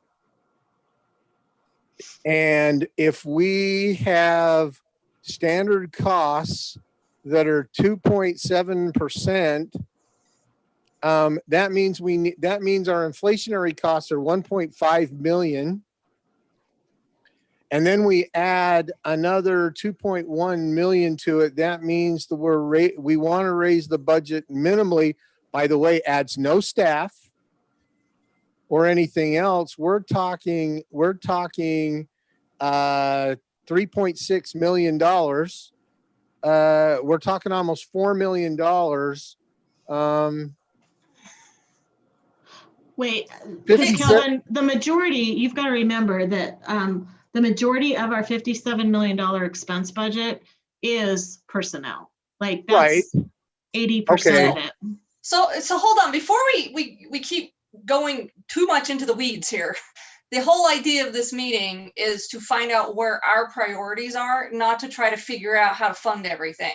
I mean, really, that goes back after we set our priorities for that to be worked on. All right, I'm trying to figure out where where my priority would be, but okay, we're good. I mean, we need to, try to stay out of those weeds and just work on what our priorities are. So has everybody had a chance to vote for the merit and steps?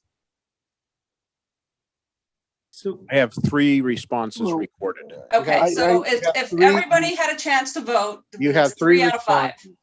Yeah, but I have a point that I haven't been able to get a word in anyway. So, okay. Make your word. And it's just that, does it have to be all or nothing? Does it have to be $1 million, or can we say, hey, this year we're able to fund 50% of the merit increases. So whereas you would normally get $1 an hour, this year you're going to get 50 cents. Well, I think what we're really looking for as direction would be that we want to know if the mayor brings you a budget that includes merit and steps, and he brings you a balanced budget, and he says these are the things that are important to him. He wants to be in line with what is important to the council as well. So what we're trying to get an understanding between legislation and executive branches is what are your highest and best use of the dollars that we will have available, because we don't know yet, right? We're going to go through a huge exercise to get the budget to you. But then what is your highest and best use of that money? Do you think that it is to compensate the employees? Is it adding staffing? Is it CIP? Is it reserves? I mean, there's all those things that are going on at the same time, but of those priorities, is employee compensation important to you? So, I mean, maybe we shouldn't have broken this question down. Maybe we should have said, Council, I like what Denise said. We just want to know where your big priorities are, and we'll figure out the ways to get there. We don't need you to tell us how to get there, just where we're going, rather. Okay, so I would say this question shouldn't have been put in like that, because we've already polled the council, and our number 1 priority out of the majority of us was to reinstate employee compensation. We'll leave it up to you to figure that out. But we've already asked that question. I've already got the answers and already sent them over to you on that. Right. So we can just move forward from this question then.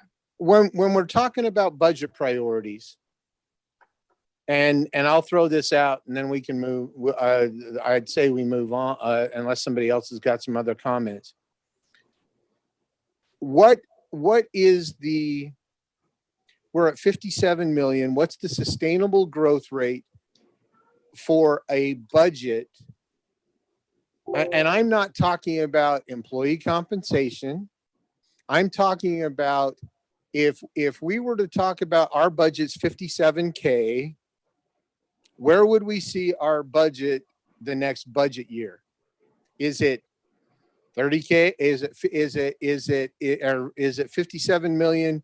Is it 60 million? Is it 70 million? If it's a function of we want to see 5% budget growth. We can grow the budget $3.5 million. But where's the question? And I'm also going to include in here, health insurance costs are going to go up. That's part of employee compensation. Now, if we want to raise merit and cost of living increases and then say, hey, employees, you get to pay more of your share, you get to pay more of this share, and we drop it from an 80-20 to a 75-25, is that something that I don't think that's anything that anybody's willing to tackle. But the question is, how much money is sustainable increase in the budget? Because if we say, yeah, employee compensation is great, but then I know that a future question is, well, if the budget, if a department can come in and justify more employees, how many more employees are we going to hire? Or are we going to say, oh, you know what, we got through the tough times, and I'm being very cynical here, but we're going to hire all 40 employees back that we laid off. We didn't find, we because of our efficiency are done. That's another $4 million. The cost of living increase is $6 million, and we just increased the budget by more than 10%, and we don't have 10% growth in the budget, and we're right back into the same problem that we had before. And so that's where I'm trying to figure out, come up with a budget priority. Yes, I want to take care of employees, but I've also heard, well, my employees are stressed. We need more employees. So Well, Calvin, that's actually a question coming up. That's right. Separate from this. But how do I balance and say, okay, how many more employees do we need? 20 employees is going to cost us $2 million. Budget increase is $2.1 million. That now we're talking $4.2 million plus any other increases. Are we willing to raise the budget that much? And do we have the funding stream to raise $4 or $5 million to make that? And that's my question.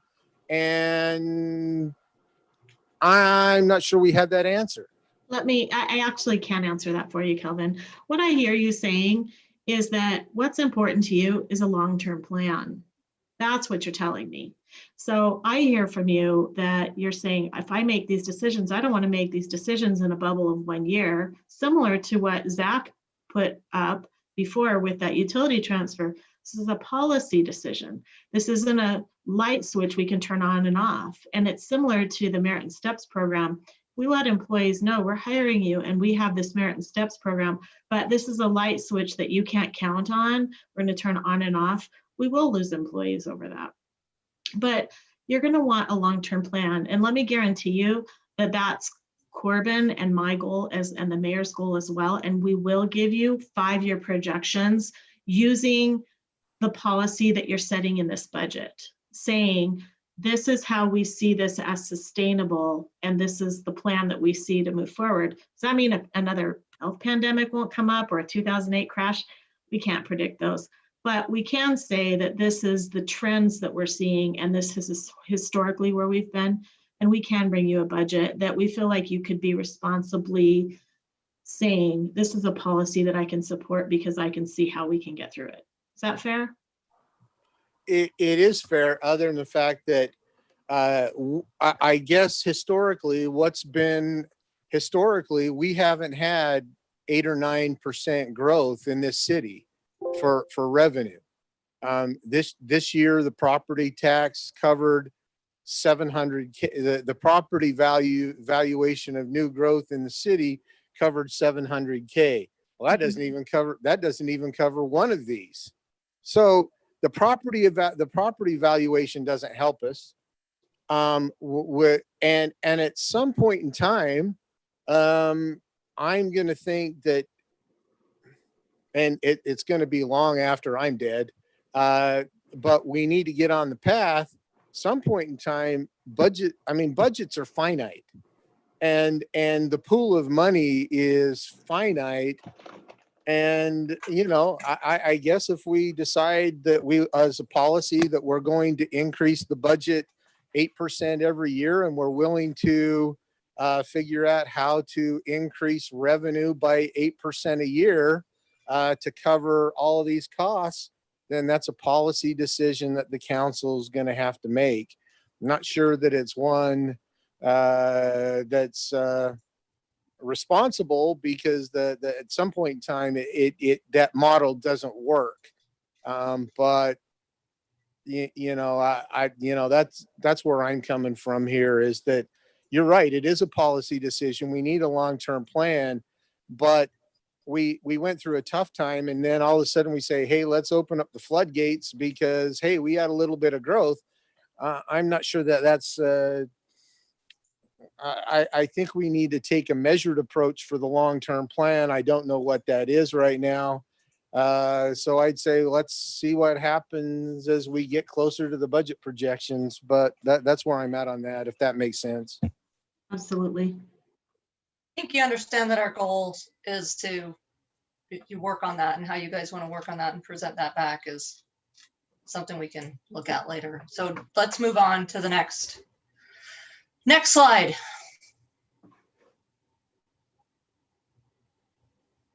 Alan, did we lose you? He's running to the other computer. No, I'm Go, on Alan, computer. go.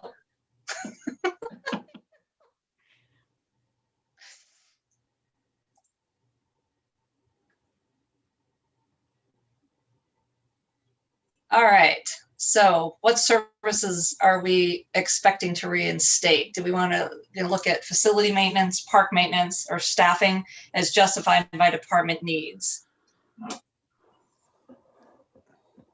Now is this going to be one of those percentage things again? Well, No, but here's the question. Here's the question. It says staffing is justified by department need, and we did not cut.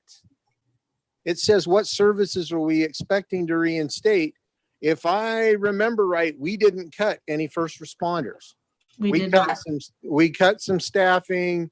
We adjusted some things, but we didn't.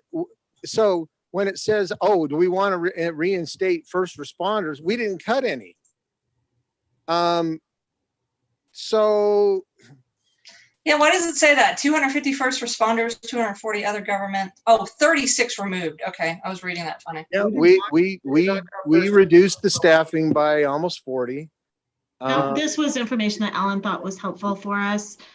He said it was important to remind you that there are 250 first responders, and we had no reductions in first responders at all. That we have 240 other government employees, and that includes the administrative support for police and fire, and that 36 full-time positions were full and part-time positions were removed. All right, that makes more sense. Thank you. Yeah. Okay. It just got transferred differently onto this slide. So Alan, can we vote for this one without it getting weird? yes, Not three it is times a for count. each one, only once for each one. You can vote once for each spot, right? Can we be okay? Yes, you can do that. Okay.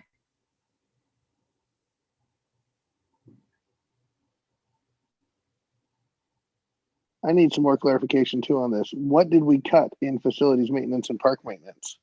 You cut $100,000 out of facilities maintenance, which I'm probably going to have to bring to you again in a budget amendment because I can't make the utility bills. And parks maintenance, we cut 50% of the seasonal staff, which was about $250,000, which means in April, they're not going to have any money to start this parks maintenance for spring. Okay, so I was gonna say, what was the net effect of that? Did we mow lawns every other week instead of every week? Well, not thankfully, I shouldn't say that. I don't know if I'm thankful for anything this year, but during that March through June, which is typically when we start preparing parks for their heaviest use, they weren't going to be used. So we could pull that back during this last spring. So we did have some savings there during the summer when they weren't having to do as much. They still have to mow lawns and that kind of thing, but there wasn't as much maintenance as what would occur in a normal park season. We didn't prep the soccer fields at all. We didn't prep the baseball fields nearly as much, those kinds of things, because they were shut down for the pandemic.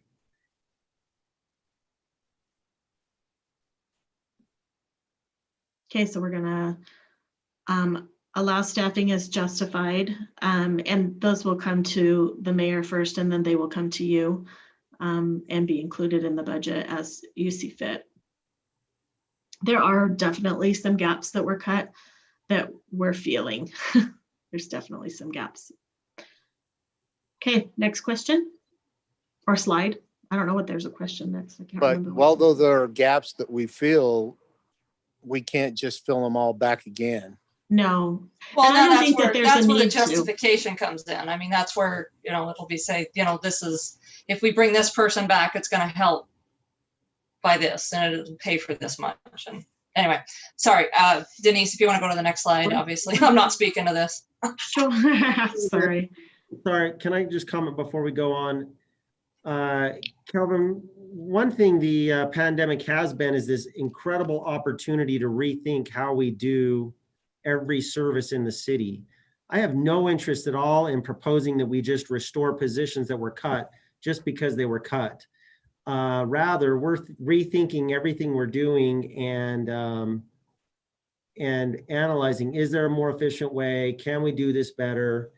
If we're going to bring a position back, it's because we really need to propose bringing a position back. But my interest is not to restore for the sake of restoring at all, but rather we're finding new ways to use, we've been using a lot more technology. You guys have approved us to do a lot of software implementation in areas to help us be more efficient.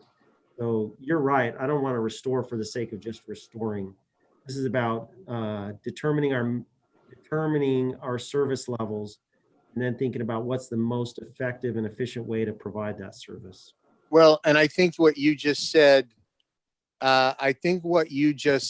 Corbin, ought to be the driver is service level and what service level city residents are comfortable paying.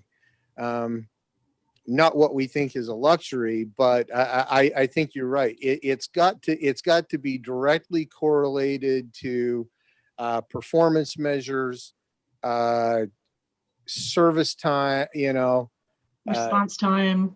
if there are some things that if it takes an extra 24 hours to get to, I don't really care. If it's something that's critical, like a water main and break in 13th West, yeah, we got to be there. We've got to be there within a few minutes to save the water and not destroy the street and everything else that would have occurred. So, we have to make those kind of decisions. So I agree with you there, but and I think that you're right. I think the message should be is that when you say that it's a department justification, it has to be service level to the citizen.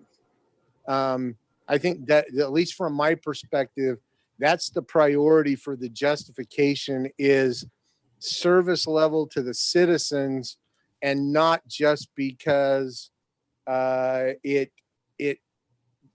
there's something going on in the building that we need to work on. But so I think you're right. I think this has to directly correspond to service to the citizens, and how does that increase the effectiveness of our service of the citizens and not, and if we can keep that in focus, then yeah, I think you're right. Okay, so our next conversation is going to turn away from the general fund, but not really all the way, because the general fund is how the CIP fund gets money. So the CIP fund reserve comparison. This kind of tells you, remember all those pennies that I was showing you in that other slide? Salt Lake City had 12 cents and Provo had 11 cents and whatever those were, 22 cents. What do they do with those pennies? They push them over into the CIP fund, and they start building up a CIP fund so that they can accomplish projects without going into debt for them, and maintaining their infrastructure at a level that's acceptable to the residents and doesn't cost more. All of you know the story of a street, right? If you overlay it and you maintain it, you have a street that's going to last a long time. But if you put that maintenance off for very long, then you're having to rebuild the street and go all the way down to the road base, and it costs you 4 or 5 times more than it would have cost you to maintain it over that time period. This is the CIP fund reserves. for each of these cities at the end of 2019. Their 2020 numbers should be released in the next 30 days. Salt Lake City has $27 million of reserves. West Valley, 33.7 million. Provo has 70.6 million. These are reserves that are what they call unassigned, which means that the council has not taken formal action to reserve them or restrict them to a specific project, but that they can be assigned to whatever project that the council sees fit. West Jordan, last year, we ended with a negative $2.8 million. We spoke a little to that last night when Councilman Lamb asked what I did with the money, the one-time money that we had, and I said, give me a second. We transferred it to the CIP fund to get us out of the hole. We were in the hole $2.8 million in the general CIP fund. We accomplished more projects, so we went further in the hole in 2020, and that $7.7 million dug us out of the hole and paid for the projects from 2020, so that we're in a positive fund balance of $2.5 million. It's been the first time we're in a positive fund balance for the general CIP fund in 6 years. Orem has $16 million, Sandy $5 million. Sandy's interesting. They have quite a bit of money that goes to their CIP fund every year, but they use it every year. So they don't have a really big balance because they continually have projects moving forward, and they're trying to keep their city in at a higher level of maintenance than some of these other cities that might be reserving some of those funds for larger projects. South Jordan has $30.6 million. And they only have 77,000 residents. So you can see a lot of these cities have a philosophy of making sure that their CIP fund has money in there so that they can respond if needed to a project. We were not in that position previously. We have moved a lot in the right direction, and we are headed in the right direction for the CIP fund. Any questions about any of this information? Kind of surprising though to me. I was like $70 million. Wow. Well, thank you for excluding the 5.7 million for community art centers. You mentioned a lot of these funds for the reserve comparison are unallocated, whereas when you have a restricted fund, basically, that we're trying to put aside, I would assume that all of these other numbers that you are mentioning, that's none of their restricted fund reserve. That's just their general CIP fund reserve that can be used anywhere that's not necessarily allocated for a specific. That's right. Yeah, Provo actually has $98 million in reserves, okay, but they had 28 million of it restricted. So they'd already assigned it to a project. And thank you for bringing attention to that. I did exclude from that balance the $5.7 million for the Community Arts Center.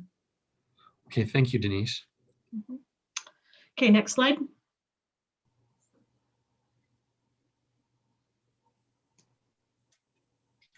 Okay, what's the right amount in the CIP reserves?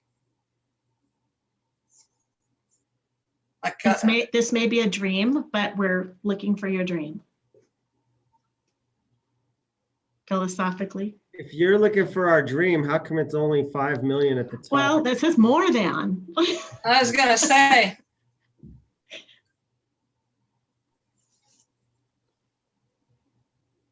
Okay, this is good Well, information. I'll chime in on philosophically on this one too, because sure, I'd like to dream about more than $5 million, but at what point are you pulling more money from the residents than you need, right? And that's that philosophical question. Perfect, right? Perfect lead in. And I've heard this from every council I've ever served with. You're 100% right. They go, what is too much? What is the right amount? That's a right. City's philosophy. And that's why there's a range of, for example, the general fund reserve, right? The general fund reserve can be between 5 and 25%. Yes, you have to keep some for a rainy day, but you don't have to keep 25% for a rainy day. You get to pick, and it used to be 17%. So there's a point at which you say, okay, we're bringing in too much money. Let's give some of this back. You know, it's the whole George W. Bush tax cut thing, right? This isn't my money. This is your money.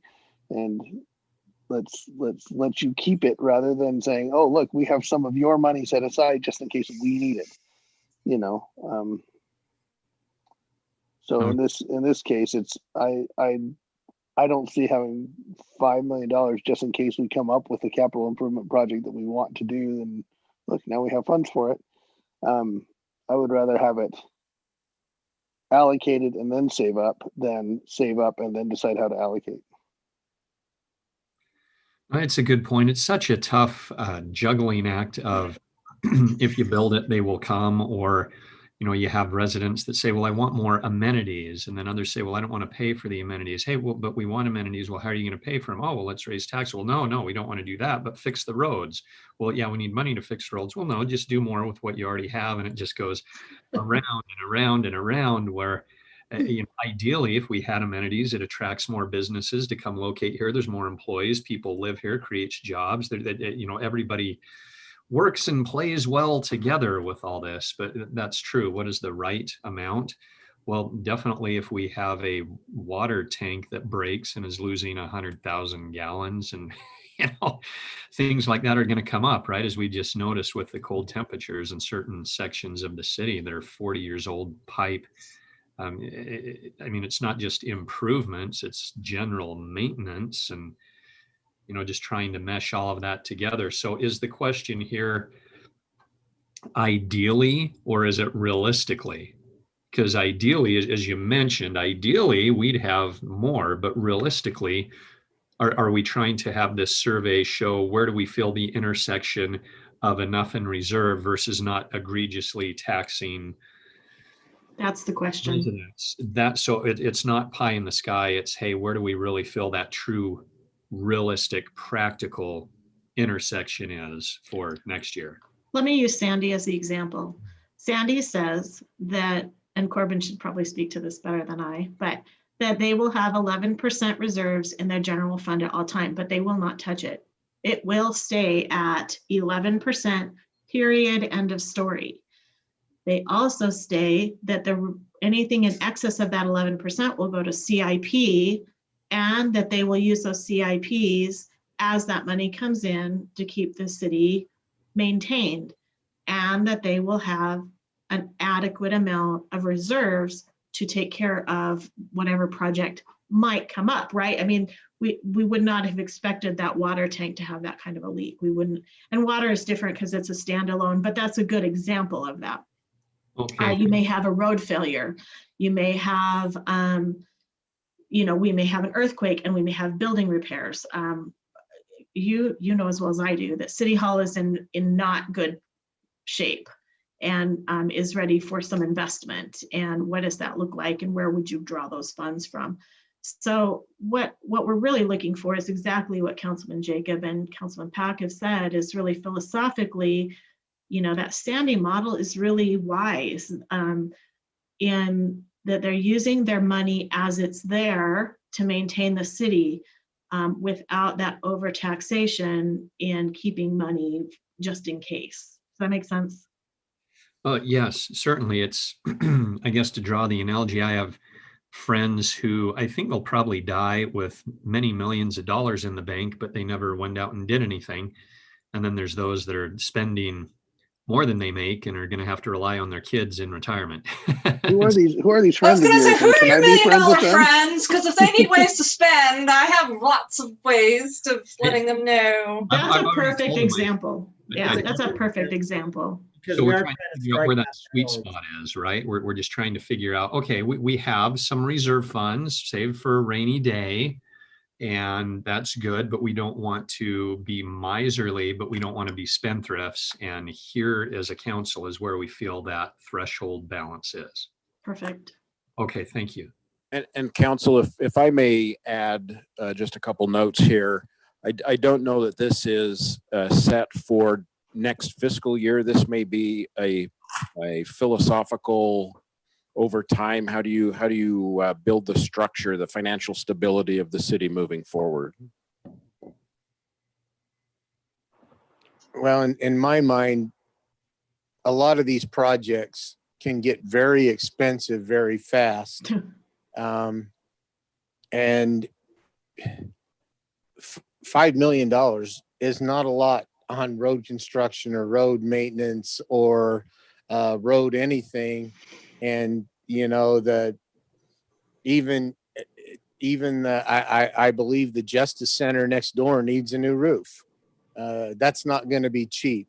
And so, we do have to have the right number of reserves there just to take care of if a roof leaked, like what Denise said, a road failed.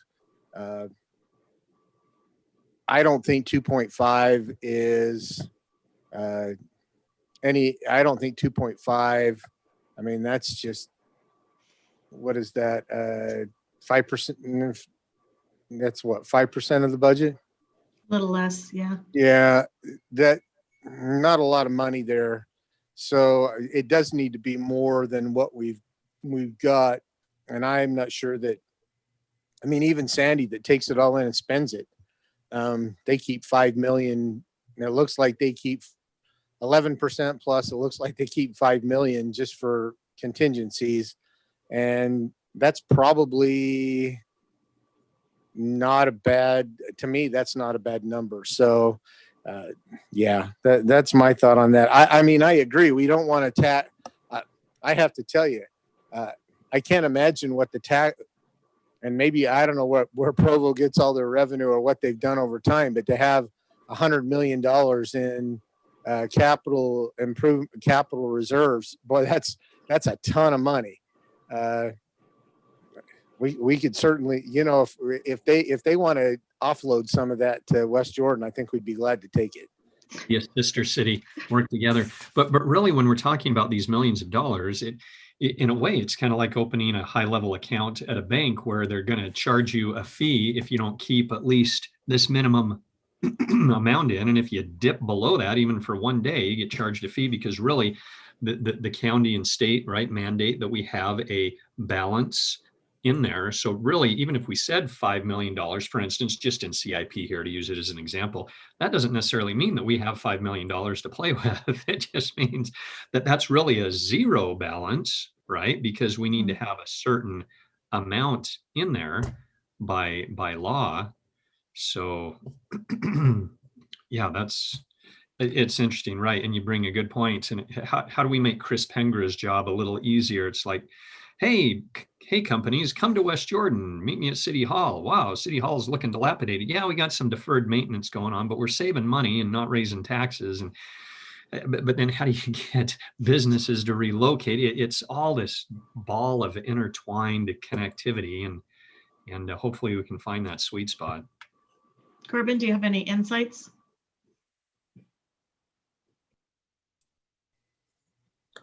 No, I appreciate the discussion. This is a tricky one. When I was at Sandy, Denise, you gave a good representation of that. One of the things when I was at Sandy is we would allocate money, a lot of capital project money, from unspent general fund monies from the previous year. So in other words, we had a $60 million general fund. You'd spend over the course of a year, 58 million of it. Well, 2 million of it would go into small capital projects and equipment from the previous year that was unspent. But if you had 65 million in revenue come in, but you only budgeted 60 million in revenue, that 5 million in revenue that came in that was the difference from your conservative budgeting and the actuals. That's what got put into capital projects. And that over time, having that philosophy over time, conservative revenue estimating, conservative budgeting, capturing the actuals that are above your conservative revenue estimates, capturing that every year over time and putting that away for capital projects and one-time money. Man, if you had a bad year and the revenues came in low, you could absorb it, but over time you also built up your capital project accounts. Which is that available and expense part, those pennies that I was showing you. Sorry. How did that happen year over year? Because if that's continually happening, wouldn't there be a case for, hey, we're over budgeting, so we can afford to hire more personnel, or we should spend the money here? And how did Sandy keep that budget low without there being some pushback from citizens or staff supervisors saying, hey, look, every year we're spending a couple of million less than we're bringing in. Shouldn't we be enhancing our city, increasing staff, increasing services and amenities? What was the discussion there? A couple discussions. We had really strong, like Denise has put into our budget this year and the council adopted, we had really strong budget policy and budget guidelines. Like we've put into the budget this year, and we've had those previous, but we enhanced them this year, and I think we drew more attention to them. Second, we never estimated revenues aggressively. That was a recipe for instability. We always estimated revenues conservatively. And then third, we had this longstanding practice of any revenues that came in above the budgeted estimate were one-time monies for the next year for capital projects. Okay, thank you. It's nice to get different perspectives and see what's going on elsewhere and what are the options and what could we do so that we can make the best informed decision. Thank you. Okay, let's Okay, go to the we- next slide. Yeah, I'm sorry, we good, move on. This is our last question of the night. Well, you have a little bit of discussion, but this is the last question. Denise, I'm gonna let you just take it from here. All right, what are the revenue sources you want to dedicate to the CIP? So this is that philosophical discussion that I'd like to have with you regarding CIP. Are you wanting the money that goes towards CIP to just be whatever savings, just like Corbin said, right? If we are conservative in our revenue estimates and we bring to you a balanced budget and then expenses come in under what we budgeted or revenues come in higher than we budgeted, there's a savings at the end of the year. Is that what, okay, well, we got a savings, so now that goes to CIP, or do you want to be intentional? Are you wanting to have the budget to include a transfer to the CIP fund from the general fund? May I ask a clarifying question on that, please? Uh-huh. So what we experienced this year is because we were overly concerned about not having enough money coming in for water, we ended up having more, but then we're short somewhere else. And so it's kind of an either or, hey, we can take money that we got that was unanticipated and meet this other budgetary need. Then some residents didn't like that. Hey, that's looking like a tax, not a fee. And well, okay, if we don't do that, well, we've got to charge you more money somewhere else to make up for this deficit here. Which one would you like? We have an excess here. So how can we make it pliable, flexible without causing the appearance of it being not transparent, or we're trying to get away with charging a fee or a tax, which of course we weren't trying to do. And I understand that, residents want to have everything disclosed and we want to disclose everything, but if they're listening to all of the meetings and not taking something out of context, which, who's really going to listen to every single conversation. So I understand that, but just to clarify this question, in general fund budgeted transfer, where can that be? What scope? Typically you would build in a transfer, right? When the general fund, we asked you the opposite question. We said, what would you like to dedicate towards the CIP fund, right? So we said, do you want to be intentional when we bring you the general fund budget? Do you want to be intentional in transferring something to the CIP fund? You could start with, I want half of a penny of every dollar. You could say, I just want, in the budget, we need to start somewhere, kind of like that property tax inflationary increase. We need to start somewhere small. I want to see, if possible, Mayor, we really want you to bring us a budget that has a transfer to the CIP. And that might only be half of a penny for every dollar, which would be about $150,000, right? But at least you're moving towards that goal. I think that one of the best lessons for children, I think, is to say, you know what, put a dime away in your savings account. And then, by the end of the year, you're going to have this much money, or, $1 every week in your savings account. And by the end of 2 or 3 years, here's how that money's grown. It's much easier for us to start if we want to be intentional in this. I came from a city that had a policy that said 5% of general funds revenues will go to the CIP. So they said 5 cents of every dollar is going to go to the CIP fund. Right now, with the estimate for 2020, it would be 2 cents. I would say that as we're preparing a more conservative budget to come to you for 2022, you probably need to start pretty conservatively if you want to be intentional. You could say we want, a half of 1% or 1%. And then the mayor's going to do his best as we build the budget to bring that to you. It might not be possible, but if we know that that's important to you and what that priority is, then we can work on that. Does that make sense? Mhm. Okay. Thank you. Otherwise, it's kind of an unintentional consequence. And if we have savings at the end of the year, then it can go over to CIP. So for me, I would like it to be intentional. Okay. Up to a point. So I would like us to set a dollar amount that it's intentional up to that point, and then it transfers over to the savings at the end of the year. Perfect. And of course, start out what we can afford, which you indicated, which we all know is very little, but I would like it to be intentional because I feel like it is an important thing for us to have for several of the reasons that have been mentioned. We have needs in our city. If we don't make our city look good, it won't be somewhere people want to come. So I want it to be intentional. I'm going to second Kayleen. So she usually takes the words out of my mouth, so it makes it easy for me. Actually, she just wants me to shut up, so she says it for me instead. It works out. That is not true. Councilman Green?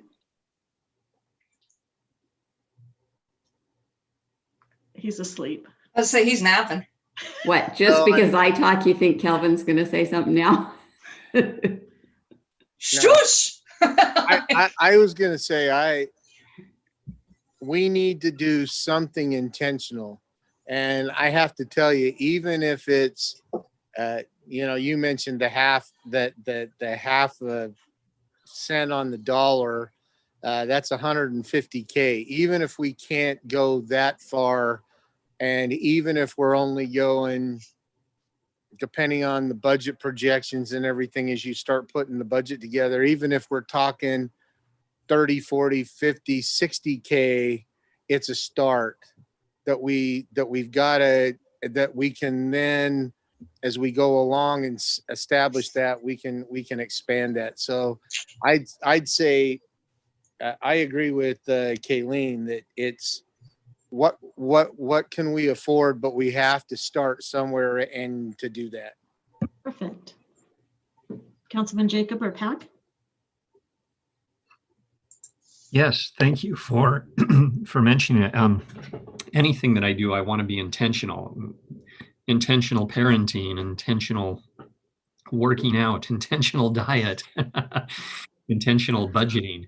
So I agree, just hoping that it works out isn't necessarily the best strategy. People don't plan to fail, they fail to plan, right? Amen. Intentional. Yeah, I think there needs to be an intentionality to it as well. And it is a philosophical discussion that we need to have, and we need to figure out what the right dollar amount is, and hopefully based on projections of what CIP needs are or are going to be, and then and I like to work the equation backwards. What are the needs going to be? What are we looking at funding, and then how much contingency do we need on top of that, and then how much can we justify then putting away? Thank you. Okay, Councilman Worthen, Councilmember 1. Okay, so I believe this is our last slide, right? Or we're close to it anyway. Yep, that's it. So just kind of recapping, in November when I sent out and asked for your priorities, these were the top priorities. And these are in order: employee retention, road maintenance, public safety, website development, reserve levels in the general fund, CIP funds, and economic development. And I believe we've pretty much covered everything to kind of see where we're at. Denise, do you have any other questions for us to be clear? Corbin, you need any more clarity from us of what our priorities are? And my question to council is this still, after talking about everything, we still on the same page? We want to add something, take something out? Can I ask a clarifying question? Please.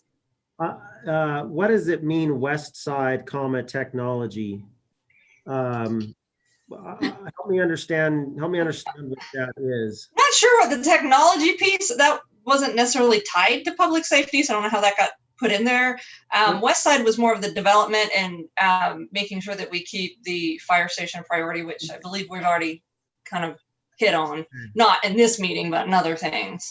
That's accounting for public safety needs on the growing west side of our city. Yeah. Your fire station, a Yeah. west side police substation. Yes, Corbin, that slide or that text should be public safety west side, comma, technology is a separate topic. Technology was mentioned because I think that the police were talking about adding technology to their cars. But just to clarify. Well, as a group, the technology that came by through the survey that I sent out, technology was more of automation for like doing the new website, bill pay. If there's other departments, that was a separate. All right, so it's not just technology for the west side public safety. No, it's technology overall for the city of, there's a lot of things that are already in process that a lot of us just don't know exactly where it's at. But there could be other areas that, Alan has mentioned, agenda software. I'm sure and that's just because he worked for us, so that's where I hear that, but I'm sure there's other areas that there's some technology needs that either are being addressed that we just aren't aware of, which would be kind of nice to get an update on that, or there might be some things that might make sense to put in play because it would actually save a bunch of money. Yeah. So, and I've had police officers share with me their feelings that if they had some improved technology, then their jobs would be more efficient. Yeah. So this is not necessarily public safety technology. This is technology. No, it was across the board. It just got put on the wrong bullet. So it should probably be on its own line. It's on its own, yeah. It's supposed to be on its own. Okay. So maybe okay. there are 6 priorities. Does that mean there's 6 priorities? It's public safety, and then a 3.5 is technology. Yeah. Did technology score that high, Melissa?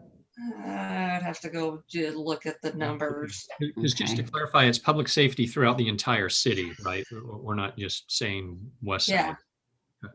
Public safety overall. I mean, it was police and fire together. Employee retention was at the top. I can't remember where technology hit. It might have had the same amount of number. This is how it was on the email. So when I interpreted it, that was the exact language. So I'm guessing it probably tied. I think there was, I think those came in, they must have tied. I actually think if I go off of memory, 2, 3, 3.5 and 4 all had the same votes. And economic development, I would have been the tail one end. below. Yeah. Yeah. Wow. So if we wanted to add in economic development, we could, but that was the tail end. Melissa, before we leave, I have one more thing when Sure. you're ready. Are Are you ready? I'm ready. Is it on this topic or could? We lost that. Go ahead. Go ahead, Kayleen. Zach, are you there?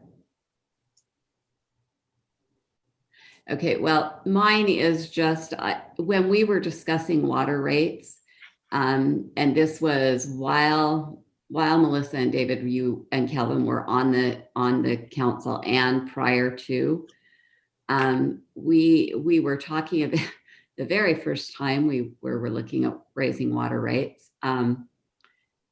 we had a lot of pushback from our commercial base, and for good reason, because they, while I budget at home, I don't have people over me saying, hey, wait a minute, that's not what you sent in for your budget. And they do. And so it was quite a problem. But now we're at a point, and we've discussed that we want to get our commercial people paying for their own water. That was a discussion twice, but it's kind of dropped away now, and I don't want it to go away, but I need to, if the rest of the council wants it, I want our commercial users to be paying for the water that they use, which is an accurate rate. I don't want the residents subsidizing it, and currently we are. That's how it's structured. We are currently subsidizing them. Right. And so I just want to know where we're at with that. I remember that was a big eye opener, the first meetings that we had when we were in person back at City Hall for the work sessions. I thought, wow, really? And then I had some residents emailing me and calling saying, so are you in favor of socialism? And all of these different views. And that was interesting to me to see the disparity there. While I'm sure there's good reasons for it. And as I look at it objectively, obviously, well, that helps businesses come in, which enhances the overall viability of a community or providing services, groceries, everything. And so I can see how it kind of meshes together, but I agree it would be nice to have users pay for what they're using, while also recognizing in some cases that might not be a 100% level. Yes, thank you for mentioning that, Kayleen. I agree. I'd love to keep discussing that more. I had a little bit of a connection issue there for a second, but on this slide that's still on the screen here, I would just I'd like to slide economic development to the top. Economic development funds everything else, guys. If you don't have it, all you've got is property tax. You got to have the economic development to fund public safety on the west side, roads maintenance, reserve levels. All that stuff comes when you have sales tax revenue, and you don't get sales tax revenue if you don't do economic development. So, and to a degree, property tax revenue as well. So, I agree. How that got pushed to the bottom of this priority list is, I must have been absent that day. Well, I Okay, think so I did email you the summary of the budget survey that everybody had sent in. And honestly, I don't even know how technology got moved into it. It doesn't matter. Anyway, the number one, 5 of us came back with employee retention. Employee compensation and retention. There were five of us that said that. Then you had infrastructure and transportation. There were 4. Underneath those were road widenings, neighborhood road maintenance, planning for the West Side Fire Station and police substation, updated equipment and software. That had to have gone into the next line under public safety. For public safety, there were 4: planning for West Side Fire Station and substation, updating equipment and software. Okay, so that line got a little funky. Maybe we need to. Well, hang on, Zach. The 4th one was the general fund reserve rainy day funds. There were 3 of us on that, and then economic development, 3 of us came in on that. So, that could have been your number 1. I think when you sent me yours, it was you basically said no order, if I remember correctly. Yeah, well, and it's hard to just throw that all under budget priorities, though, because my top budget priority is funding public safety. That'll always be my top budget priority. Yeah. But all I did was take the numbers of how many people put that on their list, not necessarily where they put it on their list, but so 5 people came in with employee compensation and retention. 4 people came in with infrastructure and transportation. 4 came in at public safety, and 3 came in on the general fund, and 3 came on economic development. And that was stuff that I'd sent out to you guys a while back. So you should all have that buried in your email someplace. It was the beginning of November. I look exactly when it was. I sent it on November 12th at 12:54. I can say there's a definite typo, but I can resend it back out if y'all want to look at it again. So I guess my question to circle, I'm just going to go down the list and give everybody a chance to, if there's anything else that you'd like to see as a budget priority or anything that we can help provide the mayor, Denise, Corbin. So just based on the list that I see on my Zoom, I'm just going to start at the top. Councilmember Pack, is there anything else that you'd like to see? Anything with the budget? Anything that we didn't talk about? Just ensuring that the restricted funds remain restricted. For instance, the Community Arts Center. I just want to make sure that that's a budget priority that doesn't get forgotten or dipped into. As we've said, it doesn't necessarily need to move forward at this time, given other constraints. While I want to be a proponent of it and make sure that doesn't get siphoned away.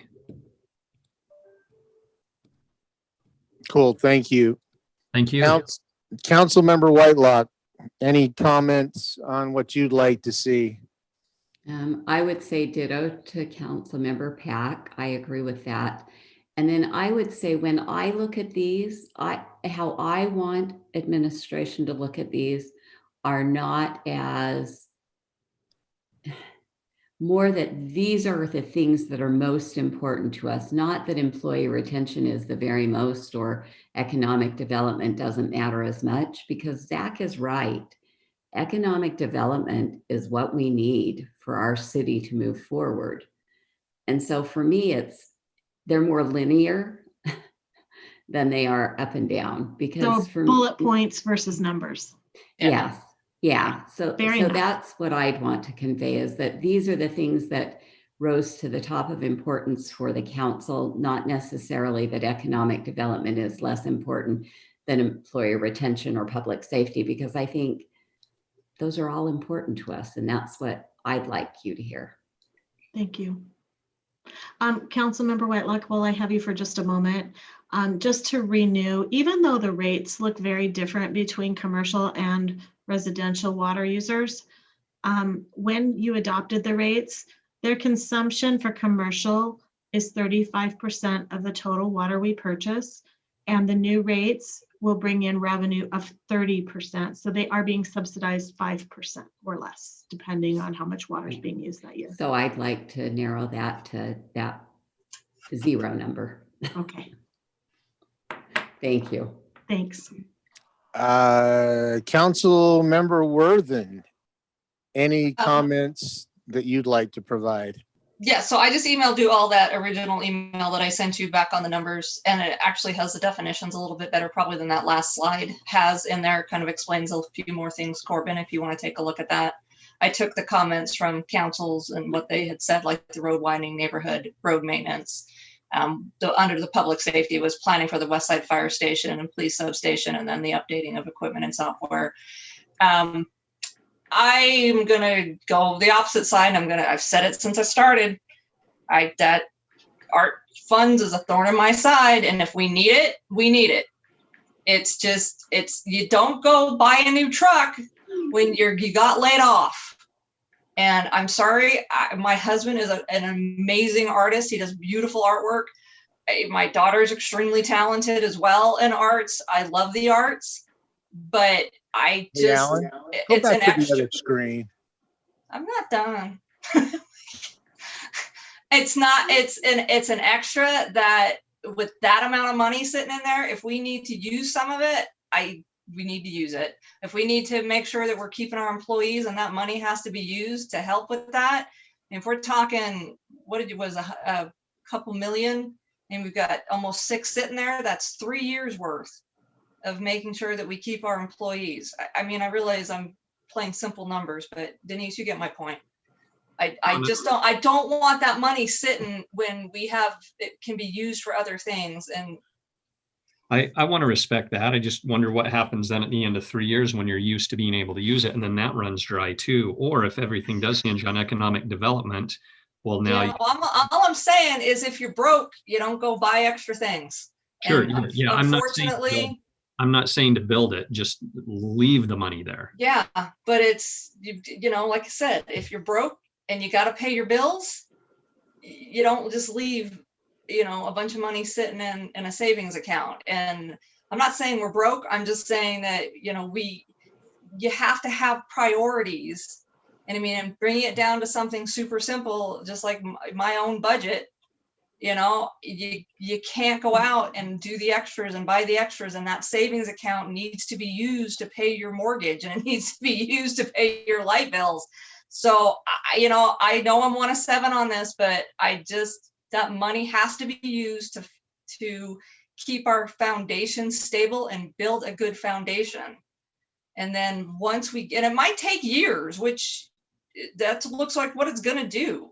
But, you know, there's other ways if we want to do an arts building to fund it. I mean, we can, there's business sponsors, and I have proposed multiple other ways that we can do this, that we don't have to.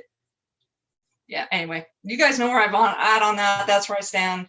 As far as the priorities, I'm in agreement with what's there. So, and I probably work harder than any of you on here. I'm just saying that to help get that arts building funded someplace else by business sponsors and whatnot. If that's really a priority of the council, I'd go out and hit it. That's what I'd do. But I don't want to do it at the expense of our foundation. Sure, and I respect diverse viewpoints, and thank you for all your work getting all of this together, Melissa and Denise, and it's wonderful having all these facts and figures to be able to know where we've been, where we are, where we need to go, and have it explained. So I'm grateful for all your legwork preparing this. Thank you, Melissa and Denise, and anyone else involved. I'm grateful that you take the time to listen and set priorities, because it helps us to build a budget that really focuses on the needs of the community. And that's where you are, right? I mean, you're representing those residents and helping us to provide those services. So we appreciate that you spent another night at a meeting listening to us, and us allowing us to listen to you and what you want in this budget going I think forward. Caitlin gets the most credit because it's I know she's got to be so tired. 10:47. Just because she's someplace real like quick, 3 hours Zach. in advance. It's only midnight there, so come on. Hey, Real so quick, Council- Zach, do you have any last minute pieces? Councilmember Jacob, do you have anything? I was Good to wondering if see I you. was going to get a chance, or if you just. Well, you had to show already- your face before we let you speak again. So good job. Here I am, same haircut as Corbin. We have the same barber. You know, having all No. this hair is not all it's not. I totally understand that.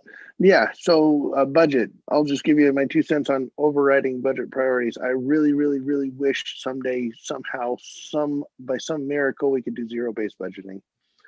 Justify every penny. Let's start at the beginning and go all the way back down to nothing and build it back up and see where we've been continually spending money that we don't necessarily have to keep continually spending money in those places. I know we do a good job, and this year we've done an exceptional job finding places to cut and things, but let's justify all of it. Justify all of it. And then let's prioritize all of it. Every tax increase I've ever seen has been for police and fire. Well, if we have a $57 million budget and police and fire take up 20 million of that, and they need to take up 23 million of that, we have 23 million. We have 57 million. So let's have the honest conversation, fund the biggest priorities first, and then go down the list. And when you get to the bottom of the priorities, whatever that is, dog catcher, parks, Accountants.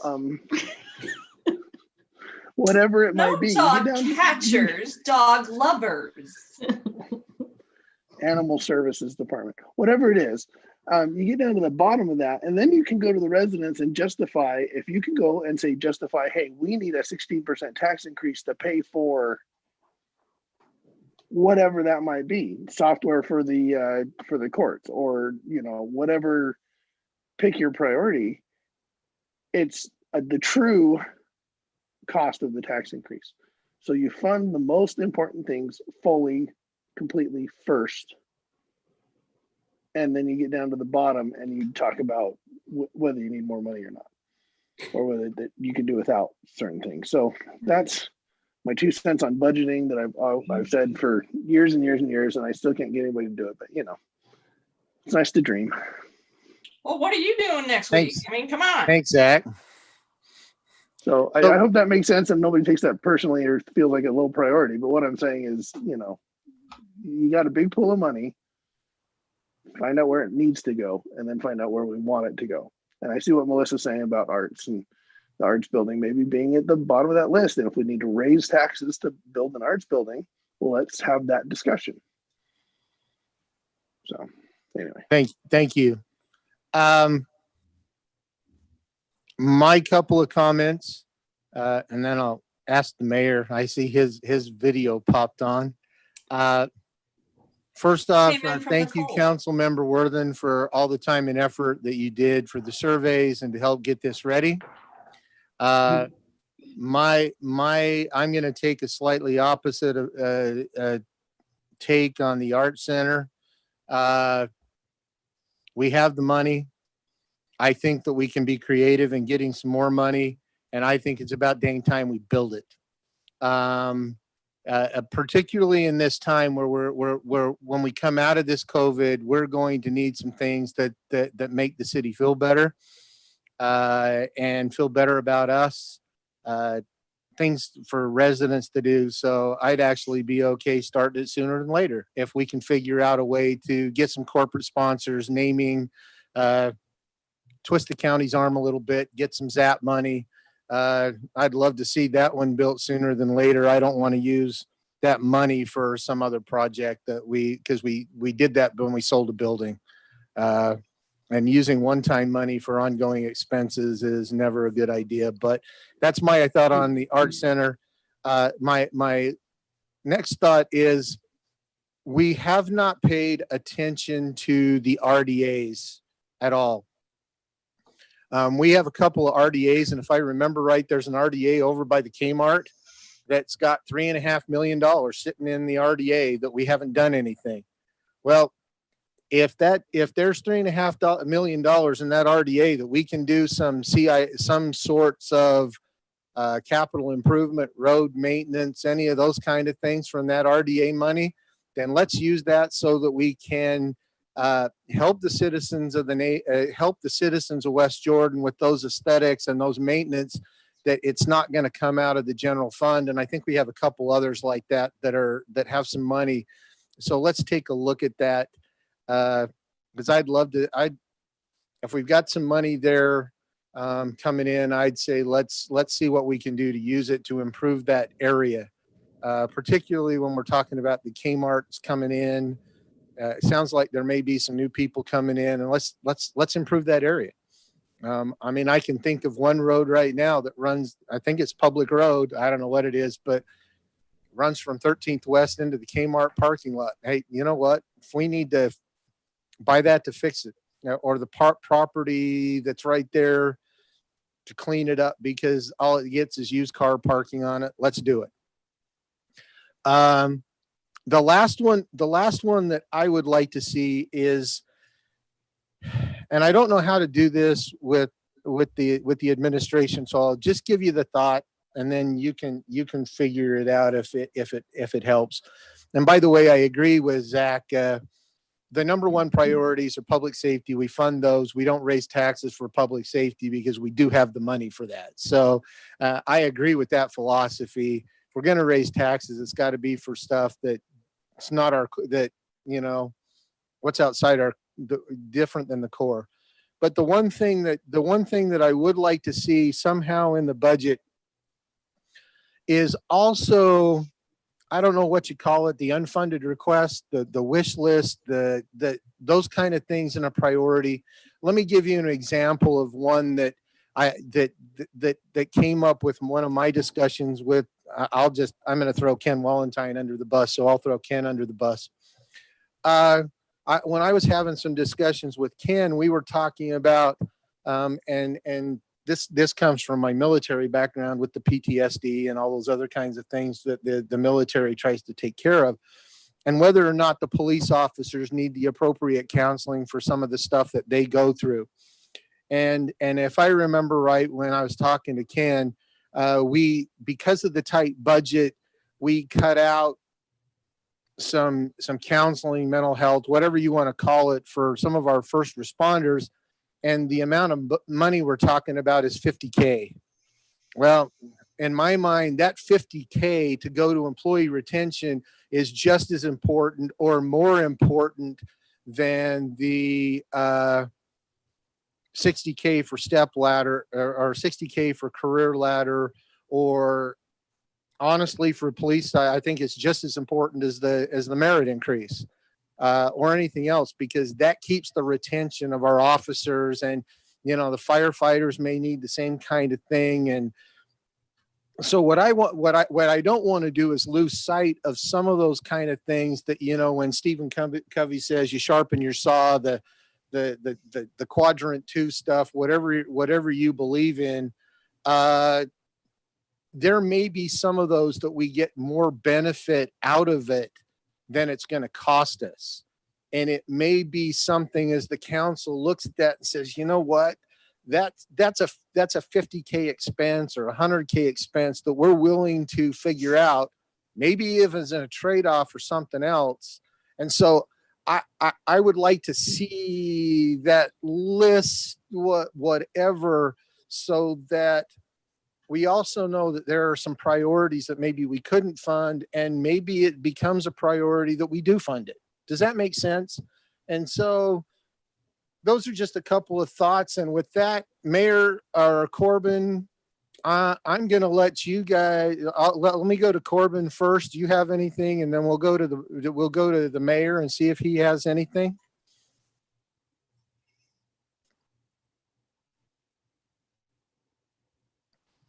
You're on Hit the mute. space bar. There you go. I don't have anything to add. My focus tonight was to listen. It took me a second because I was jotting down notes of every one of you, every one of your perspectives.